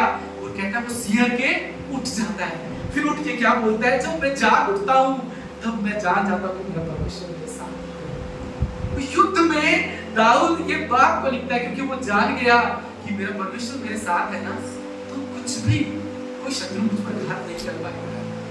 दाऊद ये बात को समझ गया। ये बात को मुझे और आपको समझना है कि उस खुदा ने मुझे आपको बनाया है। वो क्या गीत लिख रहा है कि जब मैं माँ की गर्भ में था तब मेरे जो अंग बन रहे थे, मेरा परमेश्वर देख रहा। हम एक माँ भी अपने बच्चों के गर्भ में जो अंग बनते हैं ना देख नहीं सकती, पर परमेश्वर जो बनाने वाला ना वो तभी देख रहा होता है क्योंकि उसने बनाया है। तब ये बात को समझ गया कि मेरे खुदा ने तो माँ के गर्भ में मुझे रचा है, वो मुझसे प्रेम करता है। और फिर वो क्या बोलता है 5वें वचन में, तूने मुझे आगे पीछे घेर रखा है, अपना हाथ मुझ पर रखे रहता है। मेरे लिए ज्ञान तो बहुत कठिन है, मेरी समझ से बाहर है। कभी कभी परमेश्वर का प्यार ना हमारे लिए समझना बड़ा मुश्किल हो जाता है। कहता है ये मेरी समझ से प्यार है, कैसे परमेश्वर तू मुझसे इतना प्रेम कर सकता है। अरे प्रभु, तूने तो मुझे बनाया है, तूने तो मुझे चित लगाया। कई बार बड़ा कह देते हैं कि खुदा ने माँ की गर्भ में मुझ पर चित लगाया, हम कहते हैं ना, सब कहते हैं, पर यहाँ दाऊद बता रहा है कैसे कि जब मेरे अंग भी बन रहे थे देख रहा। इसलिए वो कहता है, मैं तुझसे भागकर कहां जाऊं। 7वें वचन में क्या कहता है, मैं तेरी आत्मा से भागकर किधर जाऊं। यदि मैं आकाश पर चढ़ूं तो वहां पर तू है, यदि मैं अपना बिछौना अधोलोक में बिछाऊं तो वहां पर तू है, यदि मैं भोर की किरणों पर चढ़कर समुद्र के पार जा बसूं तो वहां भी अपने हाथ से तू मेरी रखवाली करेगा। इसको याद है, खुदा के दाहिने हाथ में सुख सदा बना रहता है। इसलिए कह रहा है अपने हाथ से तू मेरी रखवाली करेगा। वो परमेश्वर के हाथ में सुख सदा बना रहता है। उसको ही आपको अपने सुख का मूल जानना है। वो परमेश्वर कह रहा है, मैं तुम्हारी मनोरथों को पूरा करूंगा। आज कहिए अपने आप से कि प्रभु तू मेरे सुख का मूल। कहिए, घोषित कीजिए। आप इस संसार में आनंद ढूंढने के लिए, हो सकता है इस कलीसिया में भी आप आए हो तो आनंद ढूंढने के लिए आए हो, पर मैं आपसे कहता हूँ यहाँ से प्रभु के आनंद को लेकर जाइए। वो आनंद जो आपके जीवन को बदल देगा, जो आपके जीवन को बदल देगा। यहाँ पर वो कह रहा है, मैं कहाँ भाग कर जाऊं, क्योंकि मैं जानता हूँ कि तेरे दाहिने हाथ में सुख सदा बना रहता है। यही बात पौलुस कह रहा है। जेल में गया, एक बार गया, दो बार गया, और पौलुस वहां पर कह रहा है कि इस प्रभु में सदा आनंदित रहो। जानते हो, पौलुस एक बार जेल में नहीं, क्या बहुत बार जेल में गया। एक बार जेल में होता है, अपने साथियों को बोलता है मेरे लिए प्रार्थना करना, मेरे लिए प्रार्थना करना, मेरे लिए कमरा तैयार करना, मैं जेल से तुम्हारी प्रार्थनाओं के द्वारा छूटकर आ जाऊंगा। वो पौलुस को इतना पता है कि आप जब प्रार्थनाएं करेंगे, जब कलीसिया प्रार्थना करेगी, मैं छूटकर आ जाऊंगा और मैं तुम्हारे संग रहूंगा। पौलुस इस बात को जान गया, इसलिए पौलुस कहता है 2 तिमुथियुस खोलिए मेरे साथ। आज मैं आपको परमेश्वर के वो वचन आपके साथ शेयर करना चाहता हूँ जो ये परमेश्वर के सेवकों ने लिखे उन परिस्थितियों में। 2 तिमुथियुस 4, 17 और 19, 17 से 19 को ही पढ़ेगा। 2 तिमुथियुस उसका 4था अध्याय। प्रभु मेरा सहायक रहा और मुझे सामर्थ्य दी ताकि मेरे द्वारा पूरा प्रचार हो और सब अन्यजाति सुन ले, और मैं जो सिंह के मुख से छुड़ाया गया, और प्रभु मुझे हर एक बुरे काम से छुड़ाएगा और अपने स्वर्गीय राज्य में राज करके पहुंचाएगा। उसी की महिमा युगानुयुग होती रहे। क्या बोल रहा है पौलुस? वो परमेश्वर जिसने मुझे कल छुड़ाया, मुझे आज छुड़ाएगा, स्वर्गीय राज्य में सुरक्षित पहुंचाएगा, उसकी महिमा युगानुयुग होती रहे। पौलुस ये भजन संहिता 37 को समझ गया कि वही मेरे सुख का मूल है और कोई नहीं है। भजन संहिता 37 को फिर हम पढ़ेंगे, वहां क्या कहता है? दाऊद यहोवा को अपने सुख का मूल जान, वो तेरी मनोरथों को पूरा करेगा। अपने मार्ग की चिंता यहोवा पर छोड़ दे और उस पर भरोसा रख, वही पूरा करेगा। हालेलुया। परमेश्वर कह रहे हैं मेरे निकट आनंद की भरपूरी है। पौलुस जेल में इतना आनंदित है, जेलों कहता है पौलुस कैसे तुम आनंदित रह सकते हो, कैसे तुम आनंदित रह सकते हो? पौलुस उनको बता रहा है, वहां पर अपना आनंद उनको भी शेयर कर रहा है। कह रहा है संसार में उदास मत होना, उदास मत होना, संसार की चीजों से उदास मत होना। प्रभु का आनंद ही आपकी ताकत है, प्रभु का आनंद ही तो आपकी ताकत है। यहाँ पर भजन संहिता को पौलुस नए तरीके से वो बता रहा है, भजन संहिता 37 को, कि यहोवा ही तुम्हारे सुख का मूल है, वो ही तुम्हारे आनंद का दाता है। इस संसार में आपको दुख बनाने की जरूरत नहीं है। संसार में दुख आते हैं, फिर आपसे कहता हूँ 2 तरह के दुख हैं संसार में, एक संसारिक दुख है और एक आत्मिक दुख है। 2 तरह के दुख हैं। आत्मिक दुख क्या होता है? जब हम गलती करते हैं तब हम जब पश्चाताप करते हैं उसे कहते हैं आत्मिक दुख। जब हम कुछ गलती करते हैं, जब हम पाप करते हैं तो परमेश्वर से कहते हैं ना, प्रभु मुझे क्षमा कर, उसे आत्मिक दुख कहते हैं। एक संसारिक दुख है जब संसारिक चीजें हमारे जीवन से दूर हो जाती हैं, तब कई बार निराश हो जाते हैं। कई बार कोई हमें गलत बोल देता है, हम कड़वे हो जाते हैं, उन्हें पकड़ कर चलते हैं। ये संसारिक दुख है। पर अगर इनको हम बहुत ज्यादा अपने जीवन में रखते हैं, एक दिन बाइबल कहती है ये हमारे लिए विनाश है। तो ये समझना है आत्मिक दुखी होना बहुत जरूरी है। अगर आप गलती करते हो, आप झूठ बोलते हो और उसके बाद अगर आप हंसते हो कि कोई बात नहीं, ये तो हम संसार में रहते हैं, क्या हुआ झूठ बोल दिया, क्या हुआ गलती कर दी, अगर आपको उसका कोई पश्चाताप नहीं है तो वो बाइबल कह रही है वो आपके उद्धार को आप खो सकते हैं। आत्मिक दुखी होना बहुत जरूरी है। बाइबल में एक वचन है 2 कुरिन्थियन 7वां अध्याय उसका 10वां वचन, यहाँ पर लिखा है क्योंकि परमेश्वर की भक्ति का शोक ऐसा पश्चाताप उत्पन्न करता है जिसका परिणाम उद्धार होता है और फिर उसमें पछताना नहीं पड़ता। पर बाइबल कहती है संसारिक शोक मृत्यु को। ये बातों को आज समझिए, बहुत जरूरी है जब हम गलती करें हम पश्चाताप करें। बहुत जरूरी है जब हम अपनी मर्जी करें हम प्रभु से क्षमा मांगे। बहुत जरूरी है क्योंकि बाइबल क्या बोल रही है यहाँ पर, उसका परिणाम उद्धार है। जब आप गलती करोगे ना, जब आप पाप करोगे, जब क्षमा मांगोगे ना, बाइबल कहती है जब आप क्षमा मांगकर परमेश्वर के पास आते हो उस पाप से आप फिर छूट जाते हो। बाइबल कह रही है वो पश्चाताप आपके जीवन में उद्धार लेकर आता है। पर अगर जब आप गलती करते हो और उसको कभी मानते नहीं हो, अपनी मर्जी करते हो और आप अपने हठीले हो जाते हो, बाइबल कहती है आप अपने उद्धार को भी खो सकते हो। इसलिए एक बात को आप लिख लो, मैं आपसे कहता हूं जब गलती करो, पाप करो तो आपको दुखी होना बहुत जरूरी है। मैं कल परमेश्वर जब मुझे लिखा रहे थे, मैं इसलिए नोट बना रहा था। परमेश्वर कह रहे थे जब तू गलती करो, पाप करो, दुखी हो, पश्चाताप करो, क्योंकि पश्चाताप उद्धार लाता है। संसार के लोग आपको मालूम है बहुत दुखी होते हैं, पर आज तक मैंने देखा कि संसार में लोग कभी अपनी गलती नहीं मानते। संसारिक लोग कभी भी आत्मिक दुखी नहीं होते। कभी वो ये नहीं कहते कि मेरी गलती के कारण ये हुआ। वो सिर्फ संसारिक दुख करते हैं। क्योंकि जब उनका अपना चला जाता है, जब वो अपने जीवन में चीजों को बिगड़ता हुआ देखते हैं तो फिर वो रोते हैं और निरंतर रोते हैं। और बाइबल कहती है वो रोना एक दिन मृत्यु को लेकर आता है, क्योंकि वो कभी आत्मिक दुखी नहीं होती, संसारिक दुख में दुखी होता है। और बाइबल कहती है, परमेश्वर का वचन कह रहा है, उसका परिणाम मृत्यु। और अगर आत्मिक दुखी हम होते हैं, जब हम गलती को मानते हैं, जब हम गुनाह करते हैं उसे मानते हैं, जब हम झूठ बोलते हैं परमेश्वर से क्षमा मांगते हैं, बाइबल क्या बोल रही है, उसमें क्या होगा, आपके लिए उद्धार है, उसके लिए आपके लिए भलाई है, आपके लिए लाभ है। जब हम आत्मिक दुख मनाते हैं, बाइबल कह रही है, जब हम पश्चाताप करते हैं, हम परमेश्वर की योजना में वापस आ जाते हैं, परमेश्वर की योजना में वापस आते हैं, उस आनंद में वापस आ जाते हैं। कितने लोग इस बात को समझ रहे हैं? कितने लोग समझ रहे हैं? अपने जीवन में ना इन संसारिक दुखों में दुखी होने की जरूरत नहीं है, उनका एक सीमा है, वहीं तक ही दुखी हो, उसके आगे दुखी होगी तो वो मृत्यु को लेकर आएगा। पर आत्मिक दुख मनाना बहुत जरूरी है। जब आप गलत हो, परमेश्वर के चरणों के पास आओ, जब आप झूठ बोलो, जब आप अपनी मर्जी करो, चीजें बिगड़ जाए, परमेश्वर के पास आओ, पश्चाताप करो, माफी मांगो। बाइबल कहती है आप परमेश्वर की योजना में वापस आ जाओ, परमेश्वर के आनंद में वापस आ जाओगे। आत्मिक दुखी होना बहुत जरूरी है और ये आपकी मदद करेगा, आपके जीवन में आशीषों को वापस जोड़ेगा।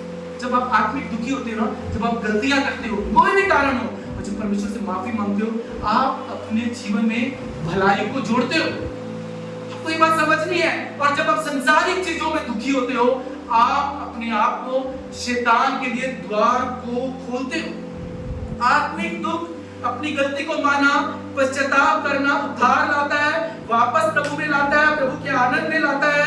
पर बाइबल कह रही है अगर हम संसारिक चीजों में समय से ज्यादा दुखी होते हैं, तब क्या होगा, वो हमारे लिए मृत्यु को लेकर आएगा। कितने लोग ये बात समझे? आज हमें समझना है। नीति वचन 17:22 में एक वचन लिखा है, मन का आनंद अच्छी औषधि है, परंतु मन के टूटने से हड्डियां सूख जाती है। यहाँ पर क्या लिखा है कि मन का आनंद अच्छी औषधि है। हमें अपने मन को उस खुदा में सदा रखना है, उस खुदा के अधीन रखना है।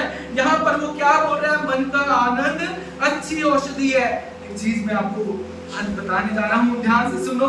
मुझे रात को बता रहा था, मैं लिख रहा था, एक आनंदित मन सिर्फ अपनी हड्डियां मजबूत नहीं करता, वो अपने परिवार को भी जोड़ता है, वो दूसरों के लिए आशीष बनता है। जब आप प्रभु में आनंदित होते हैं ना, आप सिर्फ खुद के लिए आशीष नहीं बनते, तो परिवार के लिए आशीष बनते हैं, आप दूसरों के लिए आशीष बनते हैं। आपकी फाइनेंसेस आपको मालूम है मजबूत होते हैं जब आप प्रभु में आनंदित होते हैं। आप कहेंगे बदल कैसे? क्योंकि जब आप प्रभु में आनंदित होते हैं ना, आप कभी भी अपने घरों में, अपने जीवन में व्यर्थ के खर्चे को नहीं करते। आप अपनी मर्जी से चीजें नहीं खरीदेंगे, अरे मुझे ये अच्छा लग रहा है, जरूरत है नहीं, पर लेना है क्योंकि मुझे अच्छा लग रहा है। क्यों?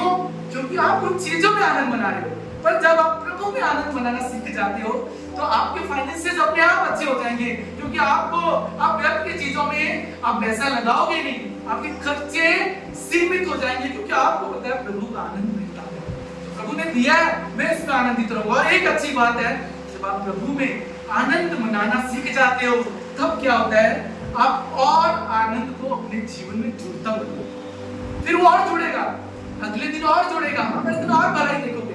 अब मैं कपड़ों की या मैं पैसों की बात नहीं कर रहा हूँ, मैं आपको ये बताना चाह रहा हूँ आपको कि परमेश्वर का आनंद कैसे हमारे जीवन को संवारता है, कैसे हम अपने जीवन को देखते हैं, कैसे हम अपने परिवार को देखते हैं, कैसे हम अपने बच्चों को देखते हैं। हमारे सोच, हमारी विचारधारा को परमेश्वर का आनंद बदल देता है।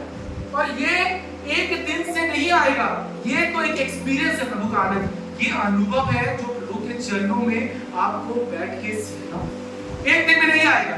आप बैठना, क्या लिखा है कि वह हर्षित होकर बैठ, हर्षित मतलब खुश होकर, अपनी खुशी में परमेश्वर के चरणों में बैठना सीखें। हमारी एक सबसे बड़ी समस्या क्या है, हम सिर्फ दुख में परमेश्वर के पास आते हैं, हम दुख में जाते हैं, सुख में नहीं जाते। क्या लिखा है, वो हर्षित होकर अपने सुख में परमेश्वर के चरणों में बैठी और परमेश्वर की उस मिठास को महसूस कर पाई।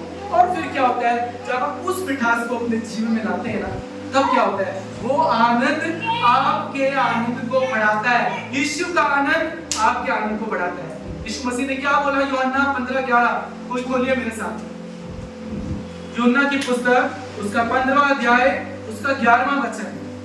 यहाँ पर यीशु मसीह कह रहे हैं, मैंने ये बातें तुम्हें इसलिए कही है। आज प्रभु आपसे कह रहे हैं, मैंने ये बातें तुम्हें इसलिए कही है कि मेरा आनंद तुम में बना रहे और तुम्हारा आनंद पूरा हो जाए। कैसे होगा?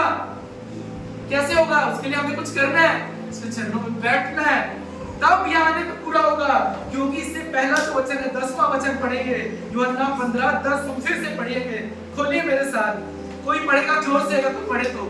यदि तुम मेरी आज्ञाओं को मानोगे तो मेरे प्रेम में बने रहोगे, जैसा कि मैंने अपने पिता की आज्ञाओं को माना है और उसके प्रेम में बना रहता हूँ। क्या बोल रहे हैं? यदि तुम मेरी आज्ञाओं को मानोगे तब ये मेरे प्रेम में बने रहोगे। फिर प्रभु बोल रहे हैं कि जो मैं आनंद तुम्हें दूंगा, ये आनंद तुम्हारे जीवन में बना रहे। कहिए प्रभु कि तेरा आनंद मेरे जीवन में बना रहे। उसका आनंद हमारे जीवन में बना रहना चाहिए। बहुत सारे सुख और दुख आएंगे संसार में, संसारिक दुख, आत्मिक दुख, बहुत सारी चीजें आएंगी, पर आपको एक चीज फर्क समझना है। इस चीज को पकड़ रखना कि जड़ परमेश्वर का आनंद है, जड़ परमेश्वर का आनंद है। वो आनंद अपने जीवन में कभी नहीं छोड़ना है, उस आनंद को नहीं छोड़ना है। वो आनंद ही हमारी ताकत है। आप मुझे बताओ, कितने लोग यहाँ बैठे हो, आपको भोजन कब अच्छा लगता है? कब आपको? अगर जब आपको भूख लगी हो। और क्या कारण हो सकता है? एक कारण तब भी होता है जब आप उन लोगों के साथ बैठते हो जो आपसे बहुत प्रेम करते हैं। जब बहुत जो प्रेम करने वाले आपके लोग हैं, अब उनके साथ में बैठते हो, तभी भी आपको वो भोजन बहुत अच्छा लगता है। और जब आपको भूख लगे तो भोजन अच्छा लगता है। पर आप सोचो, या तो आप अपने जब कड़वे हो या आप अकेले हो, क्या आपको भोजन अच्छा लगेगा?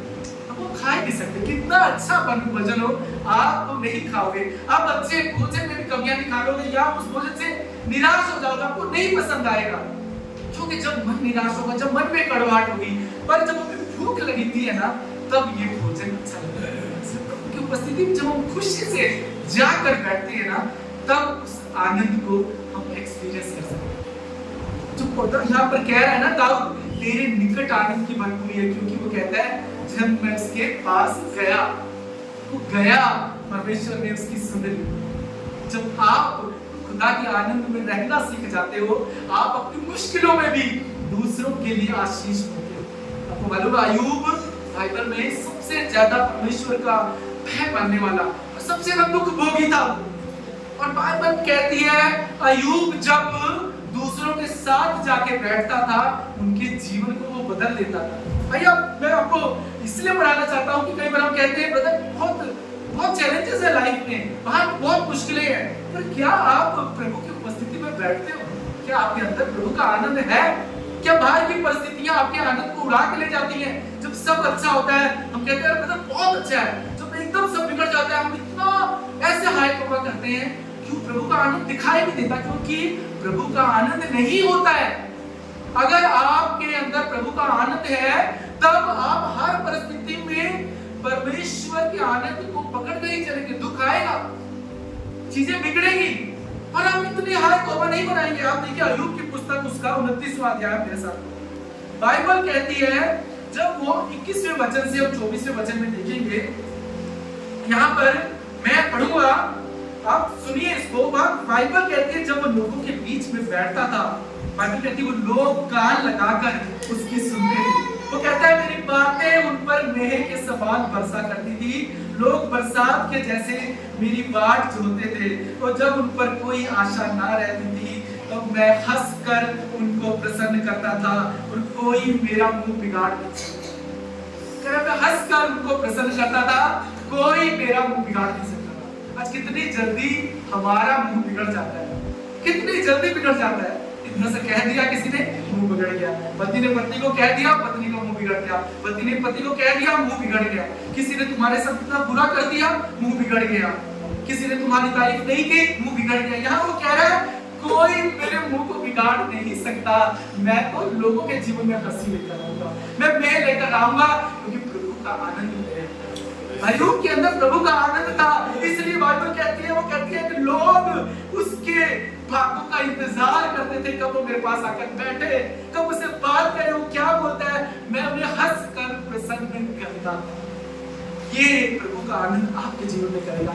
आप अपने परिवार के लिए आशीष बनोगे, अपने परिवार में आनंद जोड़ोगे, अपने फाइनेंसेस में आनंद जोड़ोगे, आप लोगों के लिए आशीष बनोगे। जब इसके घर जाओगे ना, उनके जीवन में आप हंसी लाने का कारण, आप आनंद लाने का कारण बनोगे। आज परमेश्वर मुझसे और आपसे कह रहे हैं कि मेरे आनंद में सदा आनंदित रहो। मेरा आनंद ही तुम्हारी ताकत है, उसके निकट ही जीवन की भरपूरी है, कहीं नहीं मिलेगी। और हम इस संसार के सुखों को सेलिब्रेट करो, मैं नहीं कहता अपना बर्थडे मत सेलिब्रेट करो, अपने बच्चे अच्छे कॉलेज में एडमिशन ले सेलिब्रेट करो, सब चीज सेलिब्रेट करो, पर उसकी एक सीमा है, उसका एक दायरा है। हर खुशी को मनाने की एक सीमा और एक दायरा, आपको ये बात समझनी है। जीवन में दुख आएंगे, मुश्किलें आएंगी, उनको मनाने की एक सीमा और एक दायरा है। आप उससे बढ़कर उस दुख को नहीं मना सकते। बाइबल कहती है अगर वो सीमा दायरे को आप बढ़ाओगे तो आप भी मृत्यु को उत्पन्न करेंगे आपके जीवन में। हमें अपने सुखों को भी सीमित रखना है जो संसार की चीजों से आते हैं, जो बाहरी आशीषों से आते हैं, क्योंकि बाहरी आशीषें आएगी वो चली भी जाएंगी। दाऊद ने जय को देखा और सब कुछ लुटता हुआ देखा, सब कुछ। बेटा दुश्मन बन गया, बेटा कहता कि मैं इसको मारूंगा। बाइबल कहती है दाऊद जान गया। हमको ये समझना है इस संसार के सुख, यहाँ की जय एक सीमा की है, एक दिन वो सब कुछ लुट सकता है। पर अगर आपके अंदर परमेश्वर का आनंद है ना, कोई सिक्कों आपके जीवन से चुरा नहीं सकता। आप पौलुस के समान जेल में भी बैठकर कहेंगे प्रभु में सदा आनंदित रहो। दाऊद युद्ध भूमि में कहता है कि मैं रात को डर जाऊं, जब मैं उठता हूं मैं जानता हूं मेरा परमेश्वर मेरे साथ। कई बार आप डर जाएंगे, ऐसी बात नहीं, जब मुश्किलें आती हैं, अकेलापन आता है, हम निराश हो जाते हैं, कई बार चैलेंजेस आते हैं, नींद नहीं आती, उठ जाते हैं, दाऊद पसीने जाता है, और जब उठता है तो कहता है कि मैं जान पाता हूं मेरे साथ तो मेरे प्रभु के स्वर्गदूत, मेरे प्रभु की उपस्थिति है। परमेश्वर चाहता है मेरी उपस्थिति में बैठना सीखो, मेरी उपस्थिति में जीना सीखो, मेरे पास ये जीवन की भरपूरी है। आज परमेश्वर मुझसे और आपसे कुछ बातें कह रहे हैं। रोमियो 14:17 में लिखा है परमेश्वर का राज्य खाना पीना नहीं परंतु धर्म, मेल मिलाप और क्या है, आनंद है, जो पवित्र आत्मा से होता है। कहां से होता है? पवित्र आत्मा से होता है। वो आनंद जो परमेश्वर का है वो पवित्र आत्मा से हमारे जीवन में आता है। परमेश्वर का आनंद ही हमारी असली जड़ है। और क्या है परमेश्वर का आनंद? कि हमारा नाम जीवन, उद्धार हमारे आनंद का कारण है। ये सेवा जो हम कर रहे हैं ना, इसमें भी जब हम कई बार बाहर से कई करके आते हैं, हमें बड़ा आनंद मिलता है। ये अच्छी बात है, हमें आनंद बनाना चाहिए, पर ये आनंद हमारा सिर्फ कारण नहीं है हमारे जीने का। हमारा आनंद इसलिए है कि हमारा नाम जीवन की पुस्तक में लिखा है। एक यीशु के चेले 70 चेले बहुत बड़ी सेवा करके आए।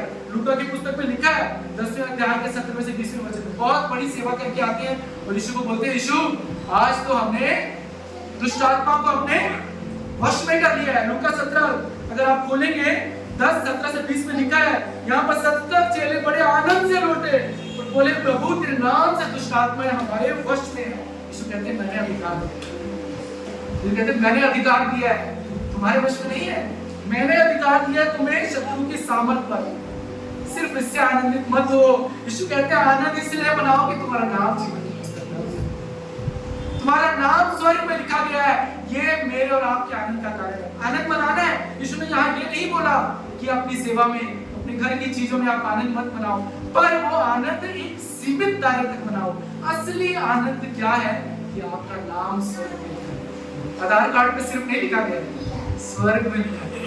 आधार कार्ड में तो बदल जाते पत्ते। यीशु कह रहे हैं मैं तुम्हारे लिए महल बना रहा हूँ, मेंशन बना रहा हूँ। सिर्फ नाम नहीं लिखा गया है, वहां पर आपके लिए घर बना रहा है परमेश्वर। वो कह रहा है मैं सदा सर्वदा फिर तुम मेरे साथ हो। ये हमारे आनंद का कारण है। आज मैं 3 चीजें आपसे कहता हूँ, अगर आपको आनंदित रहना है अपने जीवन में, 3 चीजें आपको नोट कर लो अगर आप कर सकते हो। 3 बातें हैं जो आपको प्रभु के आनंद में आनंदित रखेंगी। 3 चीजें। पहली बात, आपको सदा धन्यवादित होकर जीवन जीना है। अगर आपको प्रभु के आनंद में आनंदित होना है ना, सदा धन्यवादित होकर जीवन जीना है, पहली चीज आपसे करो। और दूसरी बात, आपको क्षमा में जीना है। कोई आपके मुंह को बिगाड़े ना, कोई आपके साथ बुराई करता है उसको क्षमा करो, आगे बढ़ जाओ।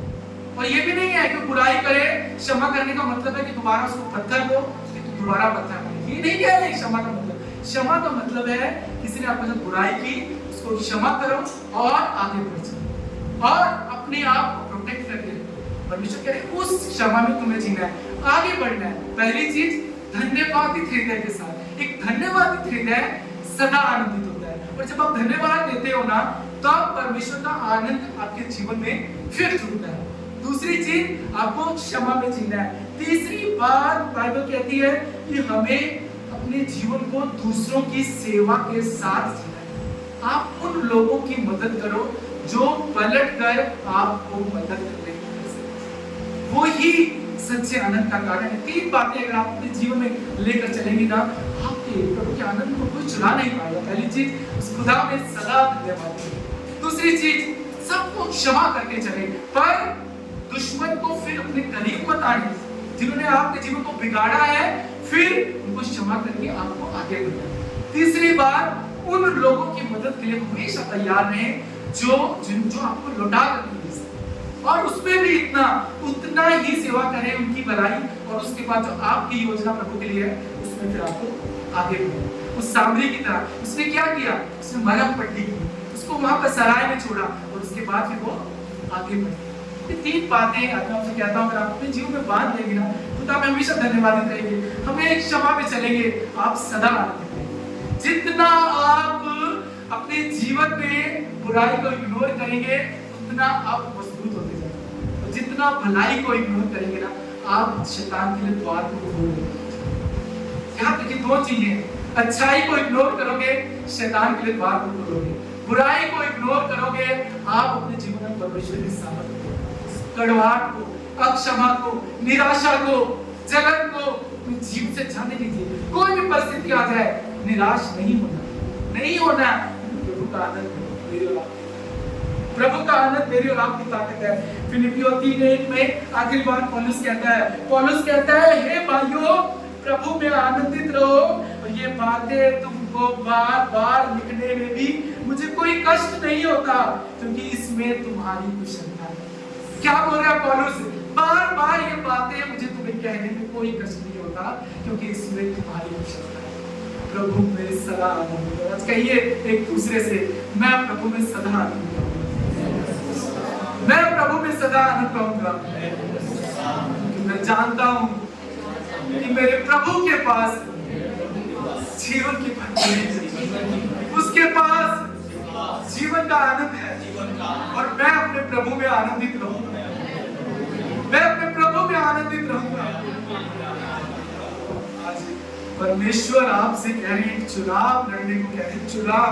प्रभु कह रहे हैं अब तुमको चुनना है, तुम्हें क्या चुनना है? उस दुख में फिर वही दुखी रहना है कि आगे बढ़कर मेरे आनंद में वापस आ जाए।